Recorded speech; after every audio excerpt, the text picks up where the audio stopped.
Hello everyone. आज हम लोग एक नया सीरीज स्टार्ट करने वाले हैं जिसमें हम लोग एंटायर फिजिक्स को कवर करेंगे बीपीएससी के लिए। क्लास 6 से लेकर के क्लास 12 तक की आपकी संपूर्ण एनसीईआरटी की कवरेज यहां पर की जाएगी। जो भी एक्सरसाइजेज हैं, जो भी एग्जाम्पलर्स हैं, एवरीथिंग विल बी कवर्ड। हर चीज कवर किया जाएगा। आप क्लास 6 की है, अब हम लोग एक्चुअल में एनसीईआरटी क्लास 6 से लेकर के क्लास 12 तक करवा रहे हैं कि नहीं करवा रहे हैं, इसका क्या प्रूफ है, इसके बारे में थोड़ा आगे आएंगे। पर एक काम करते हैं, क्योंकि ये पहला लेक्चर है तो हम लोग कुछ रूल सेट कर लेते हैं। क्या रूल्स हैं आपके? पहला रूल है कि आप वीडियो देखने से पहले, इस जब आप ये वीडियो देख रहे होंगे तब तक आपके टेलीग्राम चैनल पर, जो आपको डिस्क्रिप्शन में मिल जाएगा, आपको इसका पीडीएफ मिल गया होगा। इंग्लिश का पीडीएफ अलग है, हिंदी का पीडीएफ अलग है। अगर आप हिंदी मीडियम के हैं तो खासकर आप साथ में पीडीएफ खोल लीजिए, ताकि आगे जब हम साथ साथ पढ़ाते जाएं तो आप उसको देख करके वहां से समझ करके आगे बढ़ सकें, ताकि आपको वो समझने में दिक्कत ना हो। दूसरा बात कि हम लोग हर लेक्चर में 2-3 चैप्टर्स कवर करेंगे। ये लेक्चर 1 है जिसमें हम लोग 3 चैप्टर्स कवर कर रहे हैं। क्या है वो 3 चैप्टर? यहां देखिए, सबसे पहला विद्युत आवेश, दूसरा आपका इलेक्ट्रिक फील्ड और गॉस लॉ, तीसरा पोटेंशियल एंड कैपेसिटेंस। हम लोग 3 चैप्टर्स कवर करने वाले हैं इसमें। तरीका क्या है? जो स्टैंडर्ड ऑपरेटिंग प्रोसीजर है वो है कि हम सीखेंगे, we will learn, we will evaluate ourselves. हर चैप्टर के बाद आपको खुद को इवेल्युएट करना है। कैसे करेंगे इवेल्युएट? उसके लिए आप देखिएगा तो बीपीएससी भाई का एक नया इनिशिएटिव, बीबी ब्रेनवर्क्स। इसमें क्या होगा, अब जब भी आपको मान लीजिए आप चैप्टर 1 कंप्लीट किए, चैप्टर 1 कंप्लीट करने के बाद आप बीबी ब्रेनवर्क्स के पोर्टल पे जाएंगे। अभी फिलहाल के लिए, क्योंकि ये वेबसाइट अंडर प्रोग्रेस है बनना, तो आपको टेलीग्राम पर इनके फाइल्स मिल जाएंगे। आप जाइएगा और आप टेस्ट करिएगा अपना परफॉर्मेंस को। कैसे टेस्ट करना है आपको वो दिखा देते हैं। आप लिंक खोले, आपको ये आते हुए, आपको स्क्रीन पर ये दिख रहा है, बीबी ब्रेनवर्क्स एंड इनिशिएटिव ऑफ बीपीएससी भाई। आप यहां पर इलेक्ट्रिसिटी के, इलेक्ट्रोस्टैटिक के कॉन्सेप्ट को पढ़ने वाले हैं, ठीक है। तरीका क्या है? लर्न, वीडियो देख लिए, अब यहां पर आप इवेल्युएट कीजिएगा खुद को और उससे जो लर्निंग्स मिली इवॉल्व करेंगे। देखिए, मान लीजिए हम लोग यहां पर 3 चैप्टर आज करने वाले हैं, इलेक्ट्रिक चार्ज, इलेक्ट्रिक फील्ड और इलेक्ट्रिक पोटेंशियल। मान लेते हैं इलेक्ट्रिक पोटेंशियल आप चाहते हैं कि आप इलेक्ट्रिक पोटेंशियल का टेस्ट दें। स्टार्ट क्विज कीजिएगा। अब आपके पास बाइलिंगुअली सवाल, बाइलिंगुअल ऑप्शंस, और आप जो सवाल दें सही है गलत है उसके आपको एक्सप्लेनेशन यहां पर दिए जाएंगे। अगला सवाल पे जाइए, ये आपको नहीं आता है तो स्किप कर दीजिए, अगले में जाइए, अटेम्प्ट कीजिए, फिर गलत हुआ, आंसर पढ़ेंगे क्या सही है क्या गलत है, फिर नेक्स्ट पढ़ेंगे। ये सारे यूनिक सवाल हैं, ठीक है। इस तरीके से करते करते आप क्या कीजिएगा, लास्ट तक पहुंचते जाएंगे। आप कुछ कुछ सवाल अटेम्प्ट करते रहे। अब अगर आप देखेंगे ना तो अब तक हमारा 2 या 3 सवाल कुछ सही हुआ है, ठीक है। बस एक बार खत्म कर लें, ठीक है। अब देखिए, आपका एग्जाम आपने दे दिया, पेपर लेक्चर 3 पढ़ा, लेक्चर मतलब चैप्टर 3 पढ़ा, चैप्टर 3 का करके आपने टेस्ट दिया। आपको यहाँ पर आपका मार्क्स भी दिख रहा है, 2 सही, 8 गलत, 5 स्किप। अब आपको ये रिवाइज करना पड़ेगा, जो आपने गलती की उसको आपको रिवाइज भी करना पड़ेगा। उसको रिवाइज करने का क्या तरीका है? उसको रिवाइज करने का तरीका यहाँ पर आपको देखिए, एक्सपोर्ट टू पीडीएफ का ऑप्शन दिख रहा होगा। एक्सपोर्ट टू पीडीएफ पे क्लिक कीजिए। यहाँ पर आपको आपका नाम पूछेगा, नाम मान लीजिए आप दे दिए खैरू मियाँ। आपका लैंग्वेज क्या है? इंग्लिश लैंग्वेज है। कौन से सवाल आपको चाहिए? जनरली अगर आपने कोई सवाल सही किया है, अब पूछ रहा है इलेक्ट्रॉन का चार्ज क्या है, सिंपल सवाल है, आप सही किए तो आपको उसका पीडीएफ क्यों चाहिए? अननेसेसरी हम उसको क्यों क्लटर करें? तो आप केवल जो गलत हुआ, केवल जो स्किप हुआ, या फिर wrong plus skipped, generally wrong plus skipped होना चाहिए। आप डाउनलोड पीडीएफ पे क्लिक करेंगे, आपको देखिएगा कि आपका पीडीएफ डाउनलोड हो गया। ये रहा आपका पीडीएफ। ये पीडीएफ आपके स्क्रीन पर आ गया बीबी ब्रेनवर्क्स का, जिसमें कि लेक्चर 1 के सेक्शन 3 का ये है। आज अभी आपके सामने जनरेट किया गया, आपके 13% नंबर आए। ये मेरे तरफ से आपको एक मैसेज है जो मैं एक्चुअली मीन करता हूं। और उसके बाद आपको एक पीडीएफ मिल जाएगा केवल उन सवाल का, जो सवाल आपके गलत हुए, जो सवाल आपने स्किप कर दिया। अब आप क्या कीजिए, इस पीडीएफ को अपने खुद के किसी मतलब सेल्फ में, जैसे व्हाट्सएप पे हम लोग करते हैं ना, या तो खुद को सेल्फ पे मैसेज कर देते हैं, या फिर आप एक अपनी मम्मी पापा के साथ एक ग्रुप बना लीजिए और उनको हटा दीजिए फिर उस व्हाट्सएप ग्रुप से, और फिर आप उसमें शेयर कर सकते हैं, ताकि बाद में एग्जाम के टाइम पे बस आप एक बार लें, स्क्रॉल करें, आपका काम खत्म हो जाए, ठीक है। समझ में आ गया कहने का मतलब कि हम लोग किस तरीके से चलने वाले हैं? हम लोग पहले लेक्चर्स देखेंगे, लेक्चर समझने के बाद उसको इवेल्युएट करेंगे। क्लियर है? आगे बढ़ते हैं। इस लेक्चर में हम लोग 3 चैप्टर्स करने वाले हैं, आपको बताया जा चुका है, electric charge, electric field, potential, ठीक है। इलेक्ट्रिक चार्ज क्या है? देखो जिस तरीके से हम किसी बॉडी के बारे में बात करते हैं ना कि एक बॉडी है, उसके अंदर कुछ मास था, इसके अंदर कितना मास था, तो मान ले हम कहते हैं कि भाई 10 केजी इसका मास था। सेम उसी तरीके से एक फंडामेंटल प्रॉपर्टी ऑफ मैटर है। फंडामेंटल प्रॉपर्टी ऑफ मैटर का मतलब क्या होता है? फंडामेंटल प्रॉपर्टी ऑफ मैटर का होता है कि वो एक तरीके का ना इंट्रिंसिक, मतलब उसका ये प्रॉपर्टी है कि एवरी बॉडी, हर बॉडी आप जो देखते हैं ना उसके ऊपर कुछ ना कुछ चार्ज रहेगा। अब वो नेट जीरो चार्ज हो सकता है, पर हर बॉडी के ऊपर एक चार्ज रहेगा। चार्ज के कैरियर पार्टिकल्स क्या होते हैं? प्रोटॉन होते हैं, जिसको हम लोग कहते हैं प्लस ई चार्ज, या इलेक्ट्रॉन होगा जिसको माइनस मतलब माइनस ई चार्ज कहते हैं। और तीसरा आपको पता है कि न्यूट्रॉन होता है जो कि चार्जलेस होता है। कोई भी पार्टिकल हम देखते हैं उसके सब एटॉमिक पार्टिकल्स को आप जोड़ते हैं, तोड़ते हैं, तो आपको प्रोटॉन, इलेक्ट्रॉन्स और न्यूट्रॉन्स दिखता है। सेम उसी की यहां पर बात कर रहा है कि प्रोटॉन पॉजिटिव होता है, इलेक्ट्रॉन नेगेटिव होता है, न्यूट्रॉन चार्जलेस होता है, पता है आपको। वैल्यू ऑफ ई, एक इलेक्ट्रॉन के अंदर कितना चार्ज है वो आप देखिए 1.6 इंटू 10⁻⁻19, ये आपको याद रखना है, ठीक है। और ये भी आपको याद रखना है कि ये एलिमेंटरी चार्ज है, इसका मतलब कि इससे कम चार्ज पॉसिबल नहीं है। It is the smallest free charge in nature, इससे कम चार्ज पॉसिबल ही नहीं है। एसआई यूनिट क्या है? चार्ज का कूलम्ब है, और एक कूलम्ब के अंदर चार्ज ऑफ कितना इलेक्ट्रॉन्स होता है वो हम आगे देख लेंगे। एक सवाल उसमें डाल दिया गया है, उसमें आपको दिख जाएगा। आपको ये चीज याद रखना है कि चार्ज एक स्केलर क्वांटिटी है, तो उसका मैग्नीट्यूड तो रहेगा, उसका एक वैल्यू तो रहेगा, पर उसकी कोई दिशा नहीं रहेगी, ठीक है। एलिमेंट्री चार्ज वही जो आपको याद रखना है, बॉक्सेस में डाल दिया गया है कि जब आप अगली बार मान लीजिए फटाफट रिवाइज भी कर रहे हो तो ये बॉक्स रटें, आगे बढ़े, ठीक है। एलिमेंट्री चार्ज कितना है भाई? तो एक इलेक्ट्रॉन के अंदर आपको इतना चार्ज मिलेगा। ऑब्वियसली अब हम अगर इलेक्ट्रॉन की बात करेंगे तो हम नेगेटिव डालेंगे, अगर हम प्रोटॉन की बात करेंगे तो पॉजिटिव डालेंगे। एक कूलम्ब के अंदर कितना चार्ज रहता है? तो मतलब एक कूलम्ब के अंदर कितने इलेक्ट्रॉन्स का चार्ज रहता है? तो वो आप यहां पर एक सवाल देखिए, how many electrons together make a total charge of 1 coulomb. अब समझना बात को, एक इलेक्ट्रॉन की अगर हम बात कर रहे थे तो उसमें आपका 1.6 इंटू 10⁻⁻19 कूलम्ब चार्ज था। तो एक कूलम्ब में कितना होगा? तो 1 डिवाइडेड बाय 1.6 इंटू 10⁻⁻19। जब आप इसको बनाइएगा तो आपको 6.25 इंटू 10⁻18 इलेक्ट्रॉन्स मिलेगा। इसका मतलब कि एक कूलम्ब चार्ज में तकरीबन 6.25 इंटू 10⁻18 इलेक्ट्रॉन्स का चार्ज है। आ गया समझ में? आगे बढ़ते हैं। अच्छा यहां पर देखिए, यहां पर क्या बात कर रहा है ये? यहां पर ये बात कर रहा है आपका इलेक्ट्रोमैग्नेटिक फोर्सेस के बारे में। सबसे पहला चीज आपको यहां पर हम ये बता दें, इलेक्ट्रोमैग्नेटिक फोर्स होता क्या है, तो उसको तोड़ो। Electro plus magnetic. इलेक्ट्रो जो वाला जो मतलब जो प्रीफिक्स इसका है ना, वो क्यों आता है? वो आता है स्टैटिक चार्जेस की वजह से। स्टैटिक चार्जेस की वजह से मतलब क्या हुआ कि यहां पर एक पॉजिटिव चार्ज रखा था, ये पॉजिटिव चार्ज से आप देख रहे थे कि कुछ बाहर आ रहा था इलेक्ट्रिक फील्ड लाइंस। ये पॉजिटिव चार्ज से जो इलेक्ट्रिक फील्ड लाइंस बाहर जा रहा था, यहां पर कोई पॉइंट आपको छोटा चार्ज लेकर के आए तो इसको एक धक्का लगेगा, इसको एक फोर्स लगेगा इस इलेक्ट्रिक फील्ड लाइंस की वजह से। ये जो मतलब चार्ज है ये रेस्ट पे है, तो कह रहे हैं कि जब भी चार्ज रेस्ट पर होता है तो उस पे ये कंपोनेंट लगता है। जब भी कोई चार्ज मूव करने लगता है, जब भी कोई चार्ज मूव करेगा तो उसको हम लोग करंट कहते हैं। और जब हम बात कर रहे हैं करंट की, तो उस करंट, एक बार जब करंट आगे बहने लगता है ना तो उसके अक्रॉस आप देखिएगा मैग्नेटिक फील्ड जनरेट हो जाता है। तो इस मैग्नेटिक फील्ड के चलते जो पावर, जो फोर्स जनरेट होता है उसको कहते हैं मैग्नेटिक फोर्स। तो इनको कंबाइन करके कहते हैं इलेक्ट्रोमैग्नेटिक फोर्सेस, ठीक है। एक और चीज आप यहां पर देख लीजिए, जब हम इलेक्ट्रोमैग्नेटिक फोर्स की बात करते हैं ना, जब हम इलेक्ट्रोमैग्नेटिक फोर्स की बात करते हैं तो आपको यह बात अगर पता रहता है कि टोटल 4 तरीके के फोर्सेस होते हैं इस पूरे सृष्टि में। 4 फंडामेंटल फोर्सेस होते हैं। पहला फोर्स स्ट्रॉन्ग न्यूक्लियर फोर्स। सुना सुना लग रहा है क्या? अगर नहीं भी लग रहा हो तो आपको यह बात तो पता है कि एक एटम में अंदर न्यूक्लियस होता है, न्यूक्लियस के अंदर न्यूट्रॉन्स और प्रोटॉन्स होते हैं, और इसके जो ऑर्बिट्स होते हैं यहां पर इलेक्ट्रॉन रिवॉल्व कर रहा होता है। तो ये जो न्यूक्लियस को बाइंड करके रखता है ना, ये जो न्यूट्रॉन्स और प्रोटॉन्स को एक साथ बांध करके न्यूक्लियस में रखता है ना, उसी को कहते हैं स्ट्रॉन्ग न्यूक्लियर फोर्स।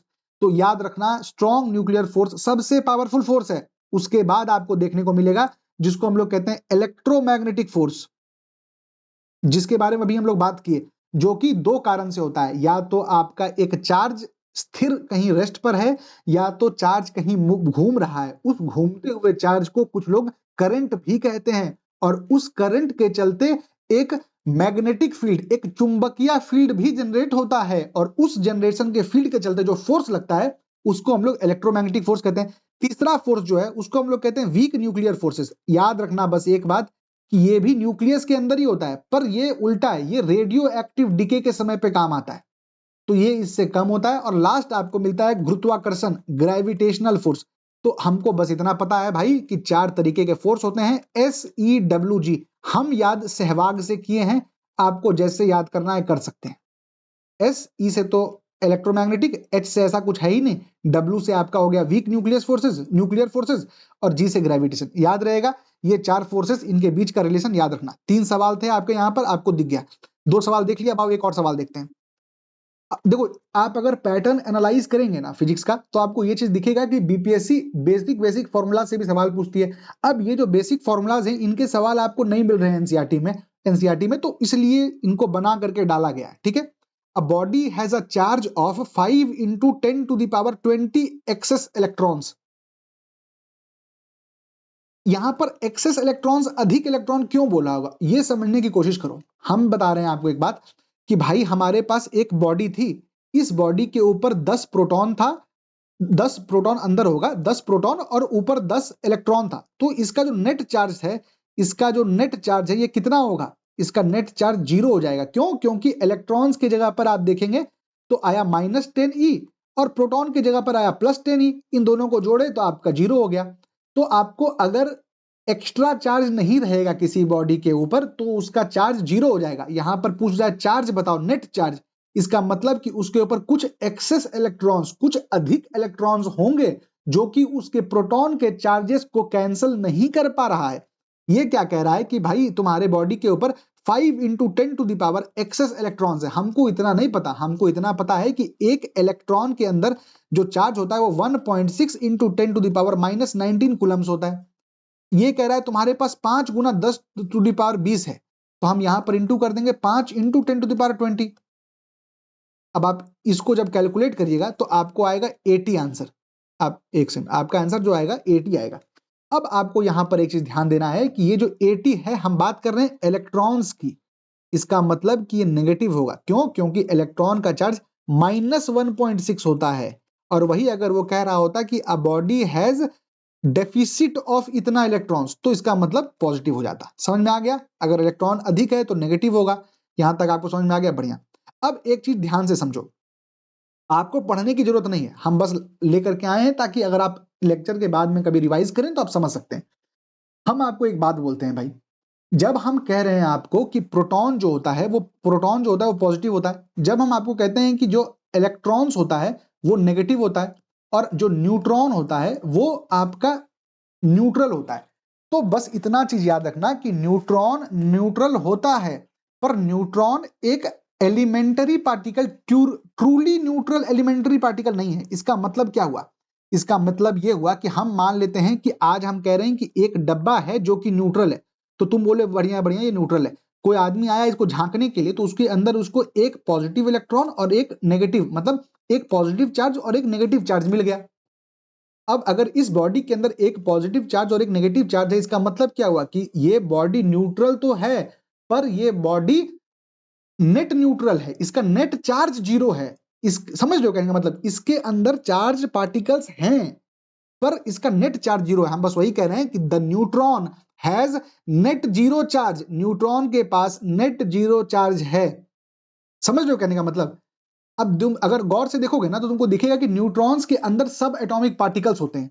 आप अगर अभी एटॉमिक स्ट्रक्चर जब हम पढ़ाएंगे ना, तो हम आपको पढ़ाएंगे क्वार्क्स के बारे में, हम आपको पढ़ाएंगे फर्मियॉन्स के बारे में, हम आपको पढ़ाएंगे बोसॉन्स के बारे में, तो आपको बेहतर समझ में आएगा। अभी एकदम कुछ मत इस सब पे ध्यान दो, बस इतना ध्यान दो कि न्यूट्रॉन एक नेट 0 चार्ज तो है, पर न्यूट्रॉन एक ट्रूली न्यूट्रल एलिमेंटरी पार्टिकल नहीं है। इसका मतलब कि न्यूट्रॉन के अंदर कुछ और चार्जेस हैं, क्वार्क्स, जिसमें फ्रैक्शनल चार्ज +2e -2e इस टाइप का होता है, जो कि परफेक्टली एक दूसरे को कैंसल आउट कर देता है। समझ गए? तो हम बाहर से मैक्रोस्कोपिक का मतलब होता है दूर से, तो हम दूर से ये बोल सकते हैं कि neutron is of net 0 charge, पर रियलिटी में नेट 0 चार्ज नहीं है। और दूसरी बात, अगर आपको लग रहा है कि यार ये लेक्चर लंबा जाएगा, तो लेक्चर लंबा जाएगा। हम 1 घंटा में फिजिक्स नहीं पढ़ा सकते हैं। 1 घंटा में फिजिक्स पढ़ना है तो फिर कहीं और जाओ भाई।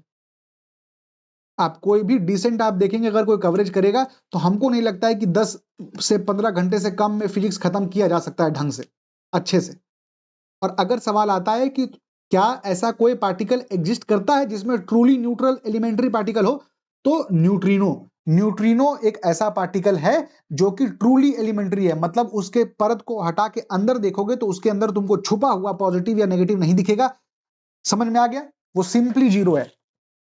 क्लियर? अब आगे बढ़ो, सवाल देखो क्या है। ये रिलेटेड सवाल है, एनडीए का था तो हम यहां पर डाल दिए।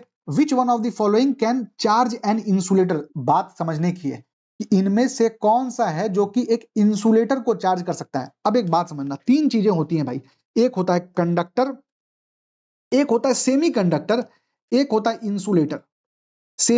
जो कंडक्टर है ना, इसके अंदर फ्री इलेक्ट्रॉन्स होते हैं। ये फ्री इलेक्ट्रॉन मूव करता है, घूमता है, और उसके चलते आपको दिखेंगे कि आपको बिजली का उत्पादन या फिर करंट फ्लो होता है। सेमीकंडक्टर इन दोनों के बीच में आता है। और इंसुलेटर ऐसा है जिसके अंदर आप देखिएगा कि उसके अंदर फ्री इलेक्ट्रॉन्स नहीं है।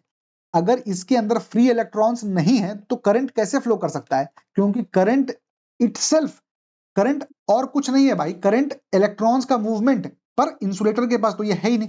दूसरा हो गया स्टैटिक इलेक्ट्रिसिटी। स्टैटिक इलेक्ट्रिसिटी का सिंपल सा एक अभी आगे आपको और अच्छे से दिखेगा, पर आप एक स्केल लीजिए, आप एक रूलर जिसको बोलते हैं ना, स्केल लेकर के अपने सर पे घसिए। घसने के बाद आप देखेंगे तो वो पेपर को उठाने लगता है। इसका मतलब क्या हुआ कि उस स्केल के ऊपर कुछ चार्ज आपके उस सरफेस पे चिपक गया। उसी सरफेस पे जो चिपकना होता है ना भाई, उसी को हम लोग बोलते हैं स्टैटिक इलेक्ट्रिसिटी। स्टैटिक इलेक्ट्रिसिटी उसी को बोलते हैं। तो ये आपको याद रखना है कि किसी भी इंसुलेटर को अगर चार्ज करना है तो स्टैटिक इलेक्ट्रिसिटी से किया जा सकता है। ठीक है, अब आ जाओ टाइप्स ऑफ चार्जेस। आसान चीज है, पता है आपको, पॉजिटिव चार्ज, नेगेटिव चार्ज। एक बात आपको देखो, हम सिंपल सा बात बताते हैं, ठीक है भाई। जब भी आप हम क्या बात की अभी कि इलेक्ट्रोमैग्नेटिक फोर्स से भी स्ट्रॉन्ग एक फोर्स होता है, उसको हम लोग क्या बोलते हैं? Strong nuclear forces. हम आपको ये भी बताएं कि दीज स्ट्रॉन्ग न्यूक्लियर फोर्सेस आपका कहीं और नहीं, एक एटम के न्यूक्लियस के अंदर रहता है, जिसमें कि आपका प्रोटॉन्स और न्यूट्रॉन्स बांधता है।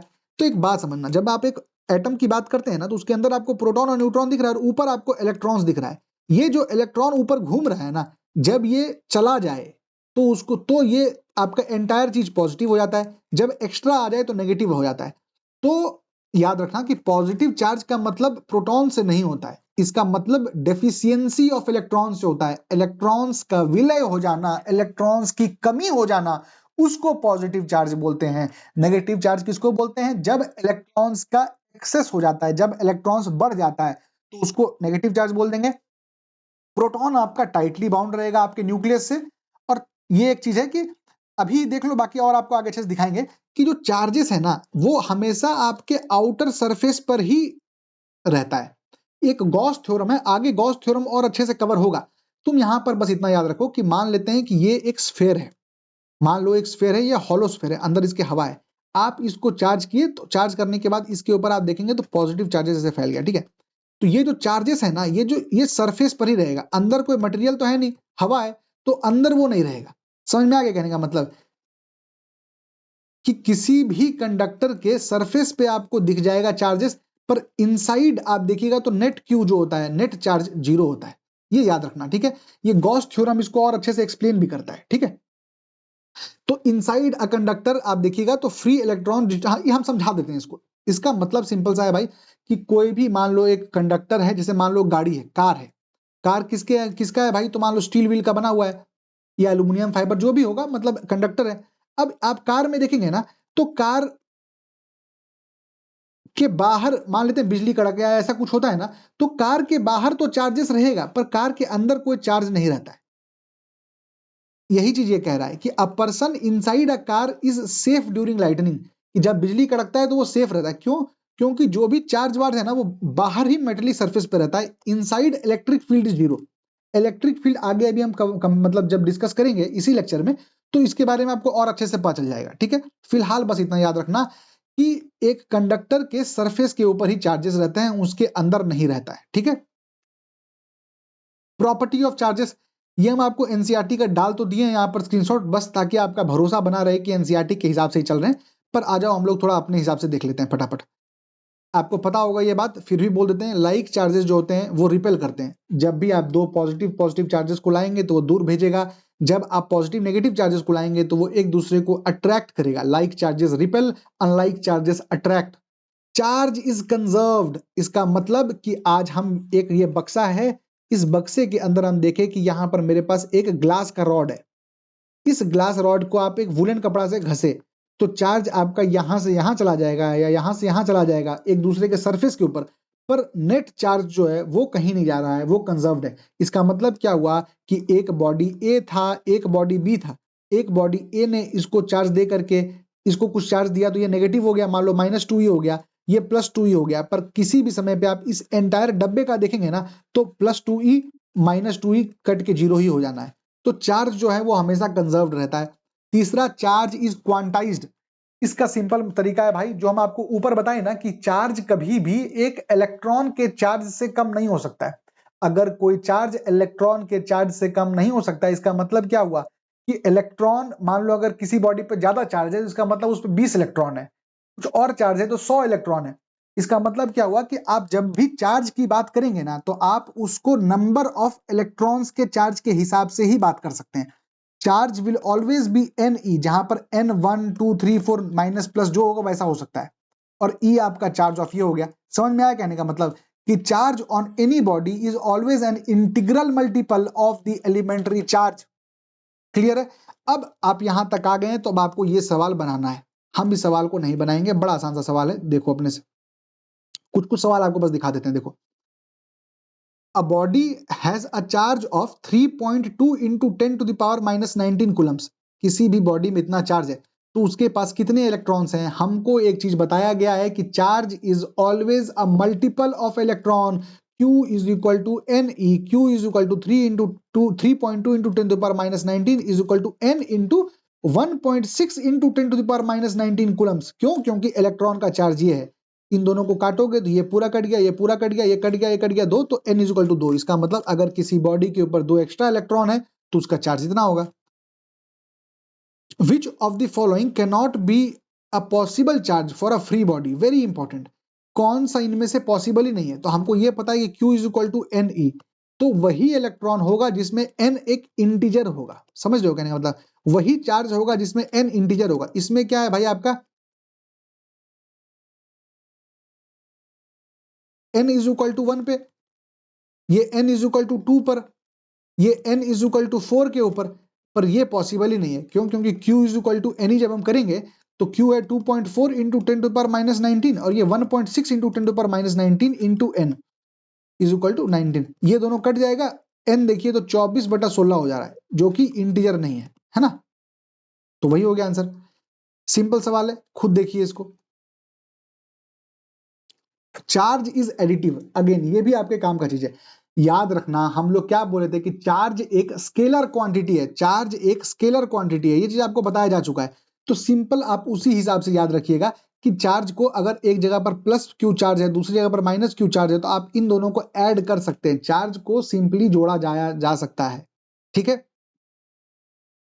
चार्ज इज इनवेरिएंट, इसका मतलब क्या है भाई कि तुम रफ्तार में, मतलब कि कोई मान लो कोई इलेक्ट्रॉन है, कोई इलेक्ट्रॉन को तुम एकदम लाइट के स्पीड में भगा दिया, कोई प्रोटॉन है उसको तुम एकदम लाइट के स्पीड में भगा दिया, तो इसका मतलब ये नहीं कि उसके अंदर का जो चार्ज है कम हो जाएगा। देखो इसका ये क्यों बोला जा रहा है ना, क्योंकि पहले मतलब अभी मॉडर्न फिजिक्स जब से आ गया, उस मॉडर्न फिजिक्स के पहले आप देखेंगे ना, जब थ्योरी ऑफ रिलेटिविटी ये सब चल रहा था, तो उस समय ये बात कहा जाता था कि यार शायद जब किसी, मान लो कोई बॉडी ऑफ मास m, उसको जब आप एकदम स्पीड ऑफ लाइट c से भगाएंगे ना तो उसके अंदर का जो मास है वो थोड़ा बहुत बदल जाता है। अब मॉडर्न फिजिक्स इस बात को खारिज करती है, पर यहां पर इसी के रेफरेंस में कहा जा रहा है कि चार्ज में आप स्पीड से चार्ज को फर्क नहीं पड़ता है। दूसरा क्या है? A charged body attracts lighter neutral bodies, इसको हम लोग इंडक्शन कहते हैं। अभी आगे आपको इंडक्शन जब बताएंगे तो आपको ये अच्छे से समझ में आ जाएगा। ठीक है? अब आ जाओ मेथड्स ऑफ चार्जिंग। किसी भी बॉडी के ऊपर तुमको चार्ज करना है तो कैसे कर सकते हैं? ठीक है? पहला है चार्जिंग बाय फ्रिक्शन। फ्रिक्शन का मतलब क्या हुआ? किसी भी दो वस्तुओं को आपस में रगड़िए, एक से इलेक्ट्रॉन उठ करके दूसरे में चला जाएगा, जिससे इलेक्ट्रॉन निकलेगा उसको नेगेटिवली चार्ज बोलेंगे, जिसके सॉरी, जिससे इलेक्ट्रॉन निकलेगा उसको हम लोग पॉजिटिव चार्ज बोलेंगे, जो इलेक्ट्रॉन लेगा उसको हम लोग नेगेटिव चार्ज बोल देंगे, ठीक है। अब यहां पर 3 एग्जाम्पल तुमको याद रखना है। क्या? जब भी आप एबोनाइट रॉड और फ्लैनल, फ्लैनल का मतलब क्या हुआ भाई, वो वुलन कपड़ा जो नहीं होता है, जो गर्म सूट का कपड़ा हम लोग पहले जमाने में चलता था, एकदम ऊनी टाइप का कपड़ा, जैसे मोटा शर्ट या फिर मतलब कुर्ती उर्ती सिलाया जाता था ठंड के टाइम पे, उसको बोलते हैं। तो एबोनाइट रॉड और फ्लैनल को जब आप घसीएगा तो जो रॉड है वो, उसके ऊपर आप देखेंगे नेगेटिव चार्ज हो जाएगा, और जो ऑब्जेक्ट है उसके ऊपर आप देखेंगे तो पॉजिटिव चार्ज होगा। ऐसा क्यों हो रहा है? क्योंकि इलेक्ट्रॉन जो है वो आपके कपड़े से जाकर के रॉड पे जाके चिपक जा रहा है। इसी का सेम उल्टा होता है ग्लास रॉड से, जिसमें कि ग्लास से निकल करके सिल्क में चला जाता है, ठीक है। और आपका प्लास्टिक कोम प्लस ड्राई हेयर, याद रखना कि कंघा जो है आपका वो एबनाइट रॉड की तरह काम करता है, नेगेटिव हो जाता है, और आपका जो हेयर है वो पॉजिटिव हो जाता है, ठीक है।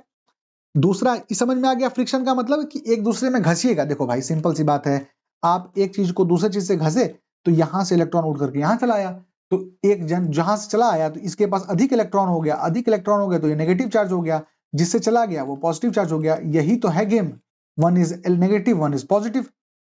दूसरा है charging by induction, again very important. ये क्या कहता है ना कि आप किसी दो बॉडी को चार्ज कर सकते हैं बिना छुए हुए।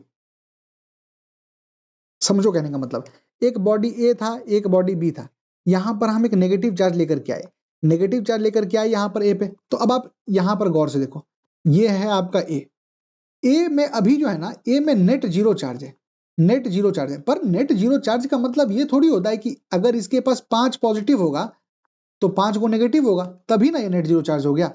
इसी की बात करता है। जब सिचुएशन सब कंट्रोल में है तब आप देखिएगा ना, तो उसके अंदर ऐसे होता है 1 2 3 4 5, 1 2 3 4 5, इस टाइप से घुला मिला रहेगा। अब आप यहां पर लेकर के आइए एक पॉजिटिव चार्ज को, दूर से ही सामने रखिए। ये पॉजिटिव चार्ज क्या करेगा ना कि इनके जो नेगेटिव्स है ना, इनको अपने तरफ खींचना चाहेगा। तो थोड़ी देर बाद आप देखिएगा तो इंडक्शन के चलते क्या हो जाएगा, इस टाइप का माहौल बन जाएगा। यहां पर पांचों नेगेटिव इधर आके खड़ा हो जाएगा और पॉजिटिव इधर आके खड़ा हो जाएगा।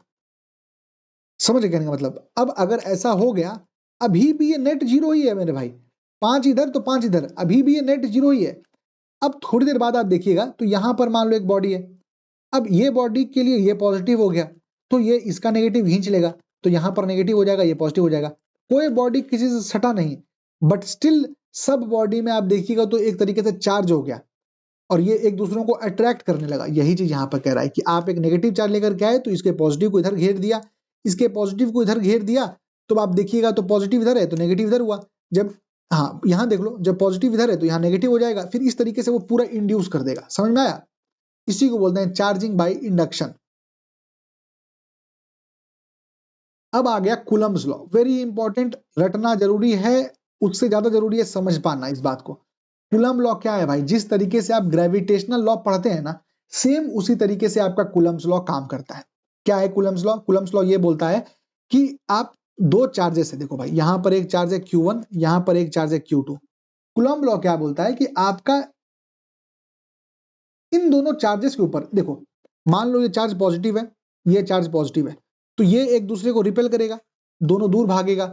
मान लेते हैं एक चार्ज नेगेटिव है और एक चार्ज पॉजिटिव है, तो ये दोनों आपस में मिलना चाहेगा, तो इन दोनों चार्जेस के ऊपर कोई फोर्स लग रहा है। इसी फोर्स को कूलम्स लॉ बताता है कि F is equal to k Q1 Q2 upon are square. इस फॉर्मूला को याद रखना है आपको, F is equal to K Q1 Q2 by R square. What is this K? This K is a constant. This K is a constant. तो charge of one party, charge of two party, इन दोनों के बीच का जो distance है R, ये सब हो रहा है वैक्यूम में, मान के चला जा रहा है कि ये वैक्यूम है। इस K को जब आप एक्सपेंड करेंगे ना, तो K का होता है 1/4 pi epsilon naught. Epsilon not क्या है? बस एक बात सुनो आराम से, K का मतलब ये डिराइव करने पे ऐसा आता है।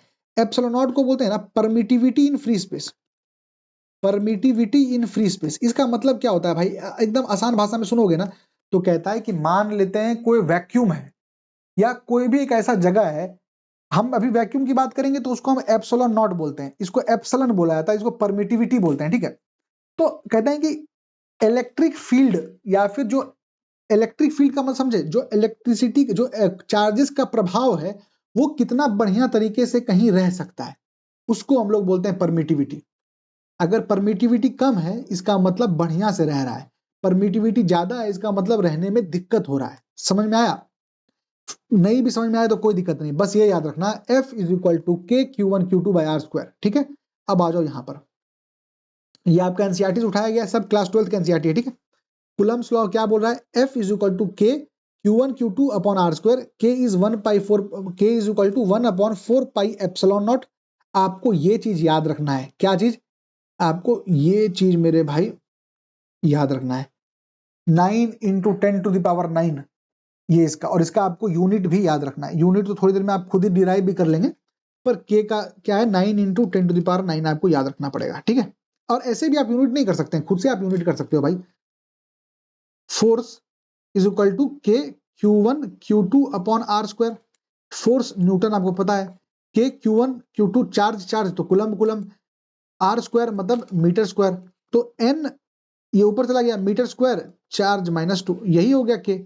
जो कांस्टेंट है, कुलम्स कांस्टेंट जिसको बोलते हैं, वो यही है ना भाई, Newton metre square per coulomb square.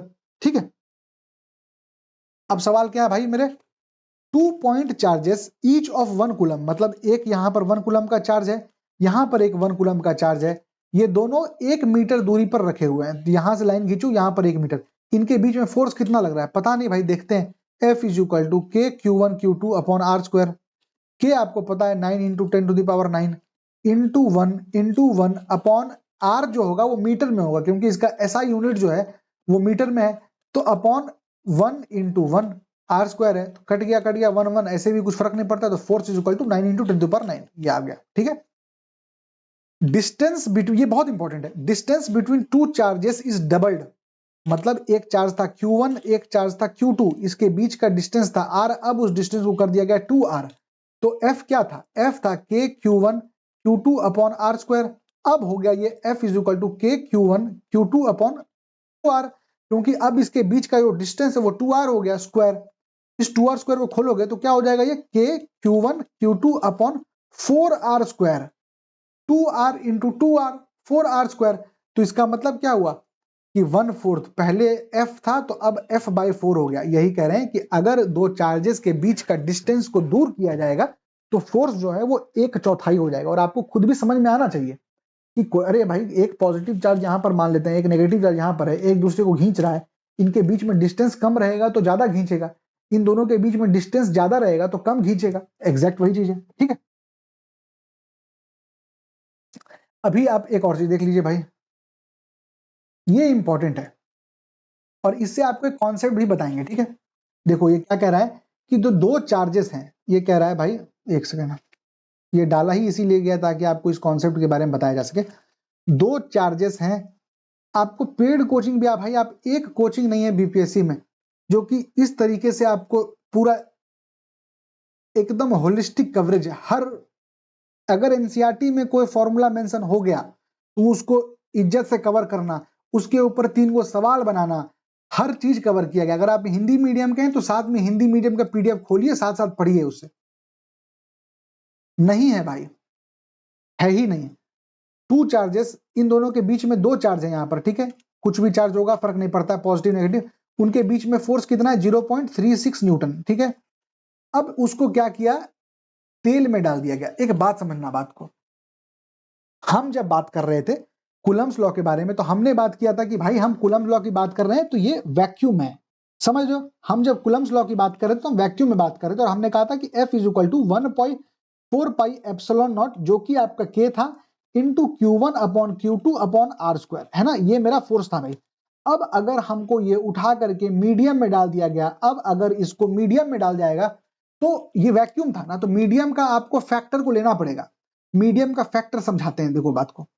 अगर दो चार्ज है Q1 Q2 और इनके बीच में कुछ भी नहीं है, मतलब कोई डिस्टरबेंस नहीं है, कोई भी दिक्कत परेशानी नहीं है, तो ये एक दूसरे को अधिक खींचेगा या अधिक रिपेल करेगा। अब आप इसमें मान लीजिए पानी में डाल दीजिए, किरासिन में डाल दीजिए, तो इनके बीच में दरार आएगी ना, दिक्कत आएगी ना। आप पानी के अंदर मान लीजिए आपको कुछ, आप कहीं चल रहे हैं और आपको चलने में आप कीचड़ में चल रहे हैं और आप खुले में चल रहे हैं, तो आपका चाल तेज कहाँ रहेगा, आपका फोर्स अधिक कहाँ रहेगा, खुले में ना, कीचड़ में थोड़ी। एग्जैक्ट यही चीज है। तो अगर आप किसी भी दो चार्जेस को अगर किसी चीज में, यहाँ पर तेल में, गाढ़ा तेल में डाल दिया, तो तुमको याद रखना है कि जो नया फोर्स है ना वो आधा हो जाएगा। जो नया फोर्स है, जो न्यू फोर्स है मेरे भाई, जो न्यू फोर्स है वो आपका F अपॉन एप्सिलॉन आर हो जाता है। F अपॉन एप्सिलॉन आर, ये आपको याद रखना है। ठीक है, सवाल क्या पूछ रहा है, सुनो ध्यान से। सवाल बोल रहा है टू चार्जेस एक्सर्ट 0.36 न्यूट्रॉन। हमको ये अभी बता दिया गया कि F new medium is equal to F at vacuum, जो कि हम लोग एप्सिलॉन नॉट करते थे, अपॉन ई आर, ये आपको पता है। अब आपको F एट वैक्यूम पता था, क्या था, K Q1 Q2 upon are square. बोला डिस्टेंस इज हाफ, मतलब अब ये R अपॉन 2 का स्क्वायर हो गया, इसका मतलब ये R स्क्वायर अपॉन 4 हो गया, इसका मतलब ये 4K1 Q2 upon are square हो गया। और इसमें अब इसको तेल में भी डाल दिया है, तो तेल में डाल दिया तो उसको डिवाइड कीजिए एप्सिलॉन आर से। एप्सिलॉन आर कितना है, 4, तो ये 4 4 कट गया।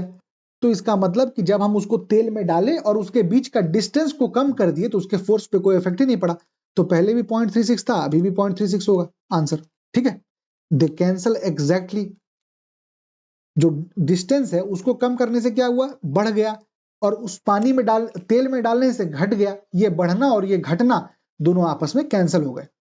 ठीक है, ये भी आप लोग याद रखिएगा, परमिटिविटी ऑफ फ्री स्पेस। अगर आप देखिएगा गौर से तो यूनिट सेम है भाई, यूनिट सेम है। क्यों, तो मतलब सेम ही है, बस ऐसा है कि आप के का जो यूनिट था is equal to 1/4 pi epsilon naught. 4 pi तो नंबर है, एप्सिलॉन नॉट क्या हो जाएगा, के का उल्टा।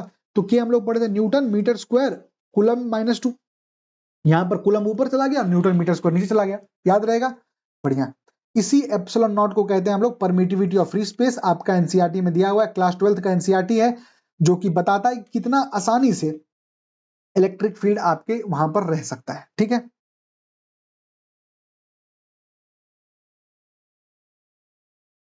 दो चार्जेस आर इन वाटर जिसका एप्सिलॉन आर 80 है, तो इनके बीच का फोर्स क्या होगा मेरे भाई।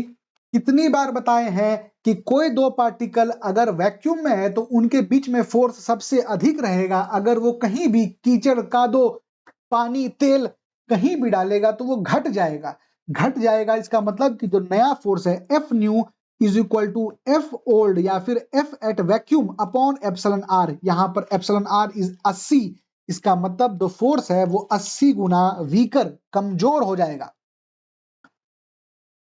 Charges exert force F in vacuum, what dielectric constant K reduces the force to F upon 5। Same वही चीज है, यहां जो आप डाइलेक्ट्रिक कांस्टेंट आप जो देख रहे हैं ना, इसको आप एकदम एप्सिलॉन आर ही मान के चलिए, एग्जैक्ट एप्सिलॉन आर मान के चलिए। तो अब कह रहा है कि चार्ज फोर्स एफ है तो एफ बाई 5 हो गया। देखो एफ इज इक्वल टू कुछ एक्स वाई जेड था पैरामीटर, उस पे एफ था।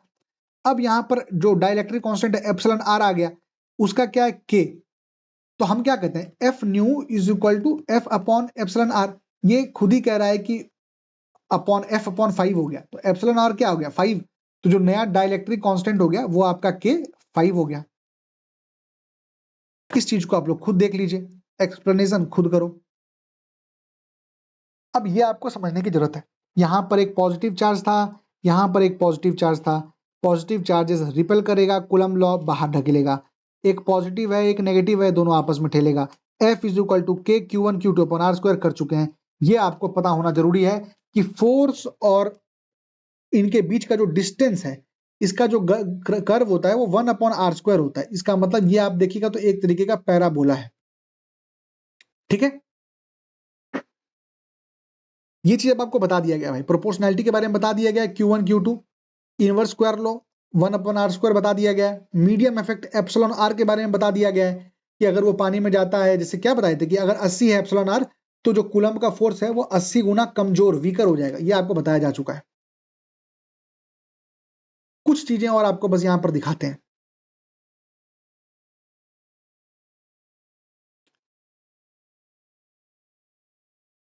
हमको ये बात तो पहले से पता है ना भाई कि strong nuclear forces, electromagnetic forces, weak nuclear forces, gravitational forces.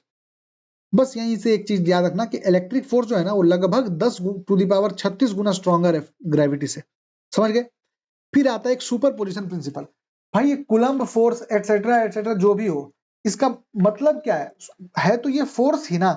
तो इसको कहते हैं कि फोर्स क्या होता है, एक वेक्टर क्वांटिटी होता है। तो कहते हैं कि अगर किसी जगह पर 3-4 डायरेक्शन में फोर्स डल रहा है तो आप इनका वेक्टर सम कर देंगे तो आपको नेट फोर्स पता चल जाएगा। कहने का मतलब कि अगर आपको नेट फोर्स पता करना हो तो आप सुपरपोजिशन प्रिंसिपल अप्लाई कर सकते हैं, क्योंकि कूलम्ब्स लॉ के द्वारा जो फोर्स निकाला गया that force is a vector quantity, क्योंकि उसमें डायरेक्शन भी है। डायरेक्शन कैसे है, प्लस प्लस रहा तो दूर भागेगा, माइनस प्लस रहा तो अंदर आएगा, यही डायरेक्शन की बात कर रहे हैं हम। ठीक है, अब आ जाइए कुछ सवाल पढ़ते हैं।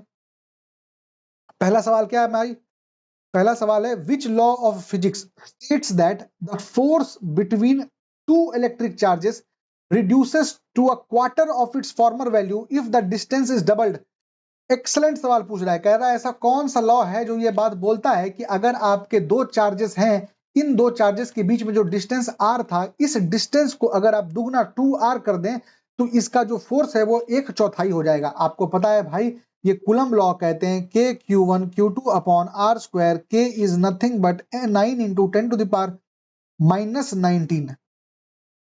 सही कह रहे हैं ना भाई, sorry k 10 to the power, वो तो उसका होता था 9 इंटू 10 टू द पावर 9 है ना, 9 इंटू 10 टू द पावर 9 होता है k। हम उससे चार्ज वाले में आ गए। तो कूलम्ब्स लॉ बताता है, तो ये आपको पता लगे कूलम्ब लॉ। अब मन तो मानेगा नहीं, तो अपन क्या करते हैं थोड़ा सा इन चारों के बारे में पढ़ लेते हैं फटाक सट। आगे ऐसे आएगा सब, पर फिर भी पास्कल लॉ क्या है भाई, पास्कल लॉ सिंपल सा चीज है, एक सेकंड को मिटाने दो। पास्कल लॉ सिंपल सा चीज है भाई, कहता है pressure is equal to force upon area, इस बारे में बात करता है। और ये बात करता है F1 upon A1 is equal to F2 upon A2, इस बारे में बात करता है। और आपको इसका एप्लीकेशन जो है वो हाइड्रोलिक ब्रेक्स में बहुत अच्छे से दिखता है। दूसरा है आपका पास्कल्स लॉ। पास्कल्स लॉ क्या है मेरे भाई, पास्कल्स लॉ ही तो बताएं। Stephen's law, Stephen's law very important. Stephen's law के बारे में ना स्टीफन बोल्ट्जमैन लॉ भी कहते हैं इसको, स्टीफन बोल्ट्जमैन ऐसे करके ना, बोल्ट्जमैन लॉ भी कहते हैं। ये क्या कहता है ना कि मान लो एक गरम भट्टा है, ये गरम भट्टा एनर्जी रेडिएट करता है, ये गरम भट्टा पावर रेडिएट करता है। तो सिंपल सा बात करता है कि power radiated by a hot body, power radiated by a hot body is directly proportional to T to the power 4। इसका मतलब क्या है कि अगर एक बॉडी 10 केल्विन पे है, ये टेम्परेचर केल्विन में रहेगा, 10 केल्विन पे है और वो P पावर जनरेट कर रहा है, तो जब आप उसका 20 के कर देंगे उसका, तो उसका जो पावर है वो आपका T टू द पावर 4। अभी ये क्या हुआ 10 से 20 हो गया, तो 2T to the power 4 is equal to 32T to the power 4। 2 into 2 4, 4 चौका 16, 16 हो गया ना, तो 16T टू द पावर 4। इसका मतलब क्या हुआ कि पावर रेडिएटेड टेम्परेचर को दुगना करने से 16 गुना हो गया। क्यों, क्योंकि स्टीफन बोल्ट्जमैन लॉ बोला कि power is directly proportional to T to the power 4। Hooke's law क्या है भाई, simple, stress is directly proportional to strain. Simple सी बात है कि यहां पर एक स्प्रिंग है, आप स्प्रिंग को दबाएंगे तो ये आपको उसी दर्जे का एक वापस, जिसको हम कहते हैं रिस्टोरिंग फोर्स देता है। ठीक है, ये सब अब कोई मतलब रहा सवाल का, ये समझो थोड़ा अच्छा सवाल है। When the soap bubble is charged, अब ये यहां पर आपको ये नहीं बताया गया कि ये जो सोप बबल है इसके ऊपर पॉजिटिव चार्ज है कि इसके ऊपर नेगेटिव चार्ज है, ये अब आपको नहीं पता। हम मान के चलते हैं कि जो भी चार्ज होगा पर चार्ज है, इसका मतलब एक चार्ज होगा। अब ये सोप बबल है भाई मेरे, इसके ऊपर मान लेते हैं पॉजिटिव चार्ज है। अब आपको एक बात पता है कि लाइक चार्जेस रिपेल, एक दूसरे को धक्का देते हैं। और आपको यह भी पता है कि जो अनलाइक चार्जेस होते हैं वो अट्रैक्ट करते हैं। तो like charges repel, unlike charges attract. यहां पर आपको यही चीज बस याद रखना है मेरे भाई कि जब भी एक सोप बबल चार्ज किया तो ये पॉजिटिव एक दूसरे को धक्का देगा, ये दूर जाएगा, ये दूर जाएगा, ये दूर जाएगा, ये दूर जाएगा। तो इससे करते करते करते करते सोप बबल थोड़ा बड़ा हो जाएगा, थोड़ा और बड़ा हो जाएगा, ऐसे करते करते किसी एक टाइम पे टूट भी जाएगा। पर हम यहां पर यह कह सकते हैं कि जब भी एक सोप बबल को चार्ज किया जाएगा तो उसका रेडियस या फिर उसका साइज या फिर उसका वॉल्यूम या फिर उसका डायामीटर बढ़ेगा। ठीक है, कोलैप्सेस आपको नहीं पता ना कब तक की बात कर रहा है, तो आप कोलैप्स के चक्कर में मत पड़ना, पर वो बड़ा होता जाएगा सोप बबल। ठीक है, गुड। अब आपका चैप्टर 1 खत्म हो गया। अब आपका काम क्या है मेरे भाई, जैसे ही आपका चैप्टर खत्म हुआ, अब आपका पहला काम क्या बनता है कि आप जाइए आपके इस पे, एक सेकेंड, अब आप जाइए इस पे, अब आप अपना इलेक्ट्रिक चार्ज वाला 20 सवाल बनाइए। दिख रहा है सवाल? हम आपको एक दो एग्जांपल जैसे करके दिखाते हैं जो आप पढ़ चुके हैं। A body becomes positively charge after rubbing, कोई बॉडी पॉजिटिव चार्ज हो गया, क्यों? क्योंकि उससे इलेक्ट्रॉन चला गया, तो लूजेस इलेक्ट्रॉन्स। सही है। नेक्स्ट पे जाइए, अगला क्या है, if a conductor is given excess charge where will most of the charge finally stay. हम लोग पढ़े हैं कि गॉस का नियम कहता है कि कंडक्टर का जो चार्ज है वो उसके बाहरी सतह पर रहता है, आउटर सरफेस। सही हो गया। अ body has a charge of 4.8 into 10⁻19। इसका मतलब क्या हुआ? इसका मतलब हुआ कि ये पॉजिटिव चार्ज है, इसका मतलब इलेक्ट्रॉन्स हटाए गए। इलेक्ट्रॉन्स हटाए गए कितने? 1.6 से मल्टीप्लाई करो 3, तो 3 इलेक्ट्रॉन्स रिमूव्ड। नेक्स्ट, इस तरीके से करते करते पूरा अच्छे से इसको खत्म करो मेरे भाई। देखो ये बात, which of the statement is true regarding neutron. अच्छा सवाल है। क्या पूछ रहा है? हमको क्या पता था कि उसके it contains no charge internally, it has positive net charge, internal charges cancel out to zero. Very good. Internal charges of a neutron cancel out to zero. It, ये गलत है, इसके अंदर आंतरिक आवेश है पर वो कैंसल आउट हो जाता है। द ओनली पार्टिकल जिसके अंदर इंटरनल चार्जेस है ही नहीं, वो न्यूट्रॉन नहीं न्यूट्रिनो है। वो न्यूट्रॉन नहीं न्यूट्रिनो है। तो internal charges cancel two zero. Next, अ प्लास्टिक कॉम्ब अट्रैक्ट्स पेपर, क्यों? इंडक्शन पढ़ चुके हैं भाई। अब आपके सवाल सही होने स्टार्ट हुए। अब हम आगे पूरा A to Z नहीं करेंगे, ये आपका काम है। हम पहली बार यहां पर थे तो हम इसलिए आपको दिखा दिए। अब आप स्किप करते जाएंगे मेरे भाई। स्किप करने के बाद जो सवाल आपको बन गया बहुत बढ़िया, जो सवाल नहीं बना, देखो हमने क्या किया, 5 सवाल अटेम्प्ट किया, 5 सवाल में हमारी एक्यूरेसी 100% रही। बहुत बहुत बढ़िया। एक्सपोर्ट किया PDF, जो पार्ट को हमने स्किप और गलत किया उनको ऊपर नाम डाल दिया, योर्स ट्रूली, और आपका यहां पर PDF जनरेट होकर के तैयार हो गया मेरे भाई। अब हम इस PDF को क्या करेंगे, जो मेरे सवाल गलत हुए बस वही सवाल दिए हुए हैं। अब आपको छठे सवाल, देखो 1 से 5 हमारा कर चुके, तब हम इसको सेव कर लेंगे, अगली बार इसको रिवाइज कर लेंगे। समझ गए कहने का मतलब? ये है तरीका। ठीक है। अब आ जाइए चैप्टर नंबर 2 पर। चैप्टर नंबर 2 क्या है? देखो भाई, हम फिर वही कह रहे हैं, थोड़ा बड़ा हो सके हो रहा होगा, पर हम अगर मान लेते हैं 12 घंटा में कवर करवाएंगे आपको 15 घंटे में, और आप 10 घंटे में 4-5 घंटा एक्स्ट्रा करके, अगर आपका क्लास में ही सब कुछ खत्म हो जा रहा है, क्लास में ही आपका A to Z चीज कवर हो जा रहा है, तो हमेशा it is better to study a few hours extra and to ensure that not a single marks is lost from your hand. ये जरूरी है। ठीक है। अबाउट चैप्टर 2 पे, चैप्टर 2 किस बारे में बात करता है? इलेक्ट्रिक फील्ड के बारे में बात करता है, फ्लक्स के बारे में बात करता है, और गॉस थ्योरम के बारे में बात करता है। Again it is very important. Start करते हैं इसको। तो अब समझिए इलेक्ट्रिक फील्ड क्या है। एकदम आसान भाषा में एक बात बताते हैं आपको, इधर आ जाओ। यहां पर मान लेते हैं एक पॉजिटिव चार्ज है, ठीक है। इस पॉजिटिव चार्ज के चलते आप देखिएगा, हम देखो एक बात बताते हैं, हम कहते हैं ना कि जब यहाँ पर एक पॉजिटिव चार्ज है, अगर अगल बगल को नेगेटिव चार्ज देगा तो ये इसको खींचेगा, इन दोनों के बीच में इंटरेक्शन होगा, मतलब एक फोर्स होगा जो कि अगर दोनों प्लस प्लस रहा तो रिपल्सिव रहा, और अगर एक प्लस एक नेगेटिव रहा तो दोनों एक दूसरे को ये करेगा। हम लोग कहते हैं ना, बस उसी हिसाब से एक बात समझो कि हम यहाँ पर क्या बात कर रहे हैं, एक प्लस चार्ज है, हम बात कर रहे हैं इस प्लस चार्ज से क्या होगा, इलेक्ट्रिक फील्ड बाहर की ओर निकलता है।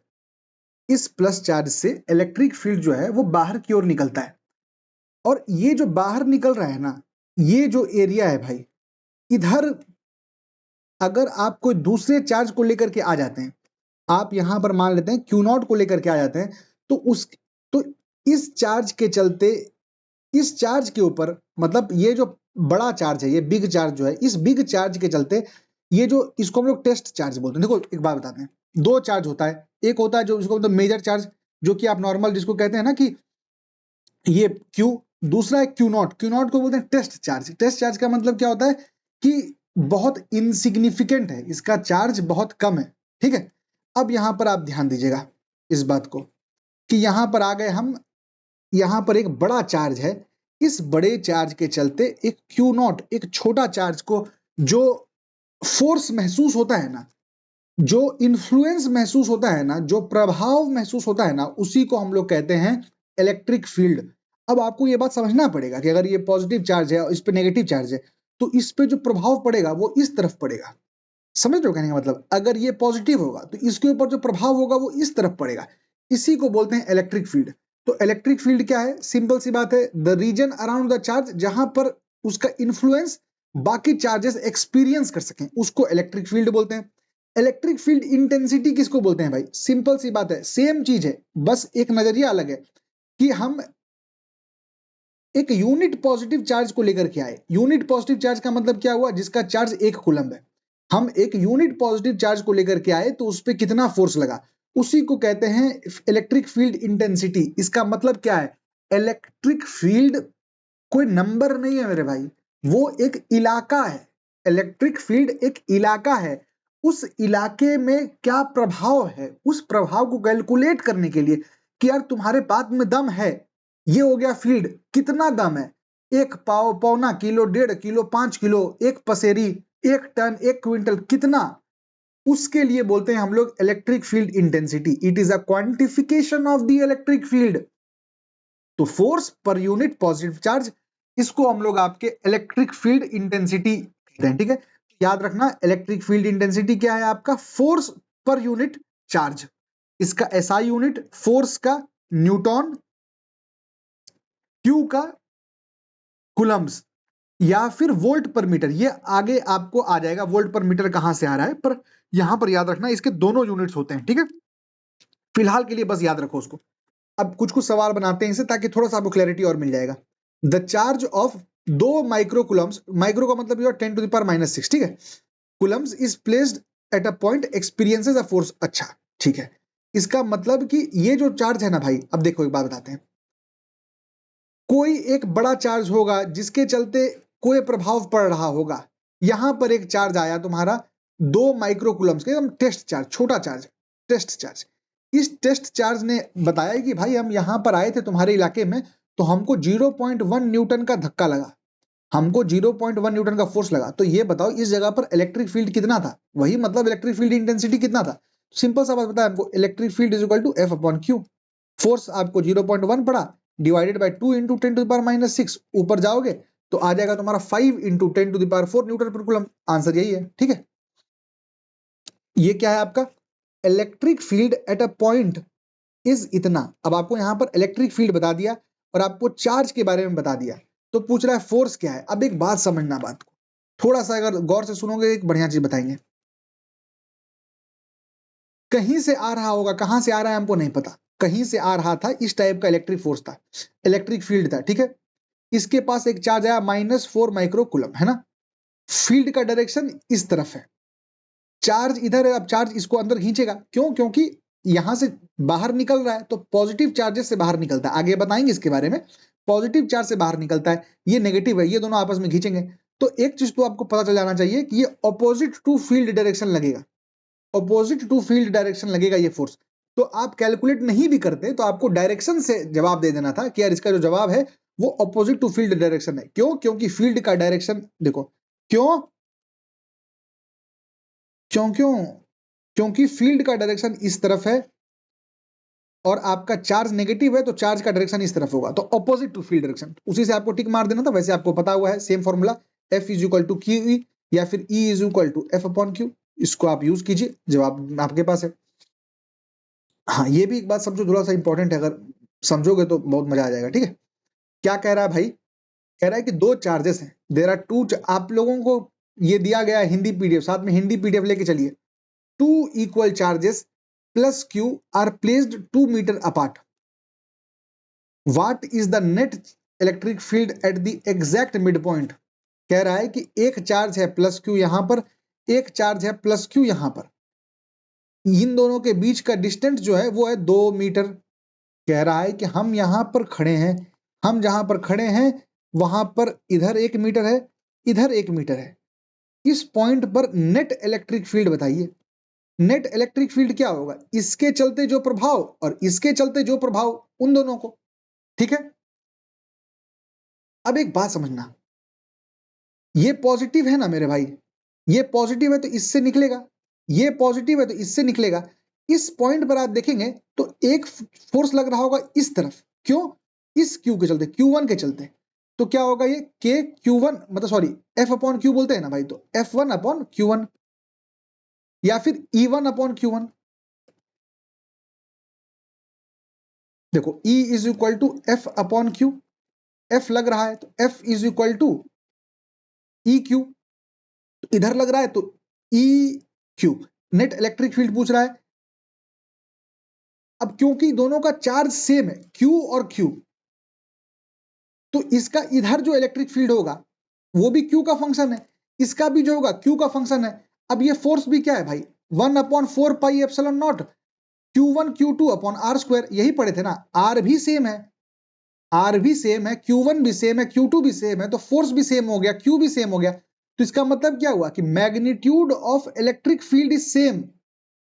एक के चलते इधर लग रहा है, एक के चलते इधर लग रहा है, तो ये हो गया E1, ये हो गया E2। नेट करना होगा तो E1 minus E2, E1 minus E2 is equal to 0। क्यों? क्योंकि सब कुछ सेम है, Q भी सेम है, इन दोनों के बीच का जो R1 R2 है ये भी सेम है, 1 मीटर 1 मीटर, क्योंकि सवाल खुद बोल दिया है कि 2 मीटर का है और बीच में रखा हुआ है, तो इसका मतलब ये आपका 0 हो जाएगा। ठीक है,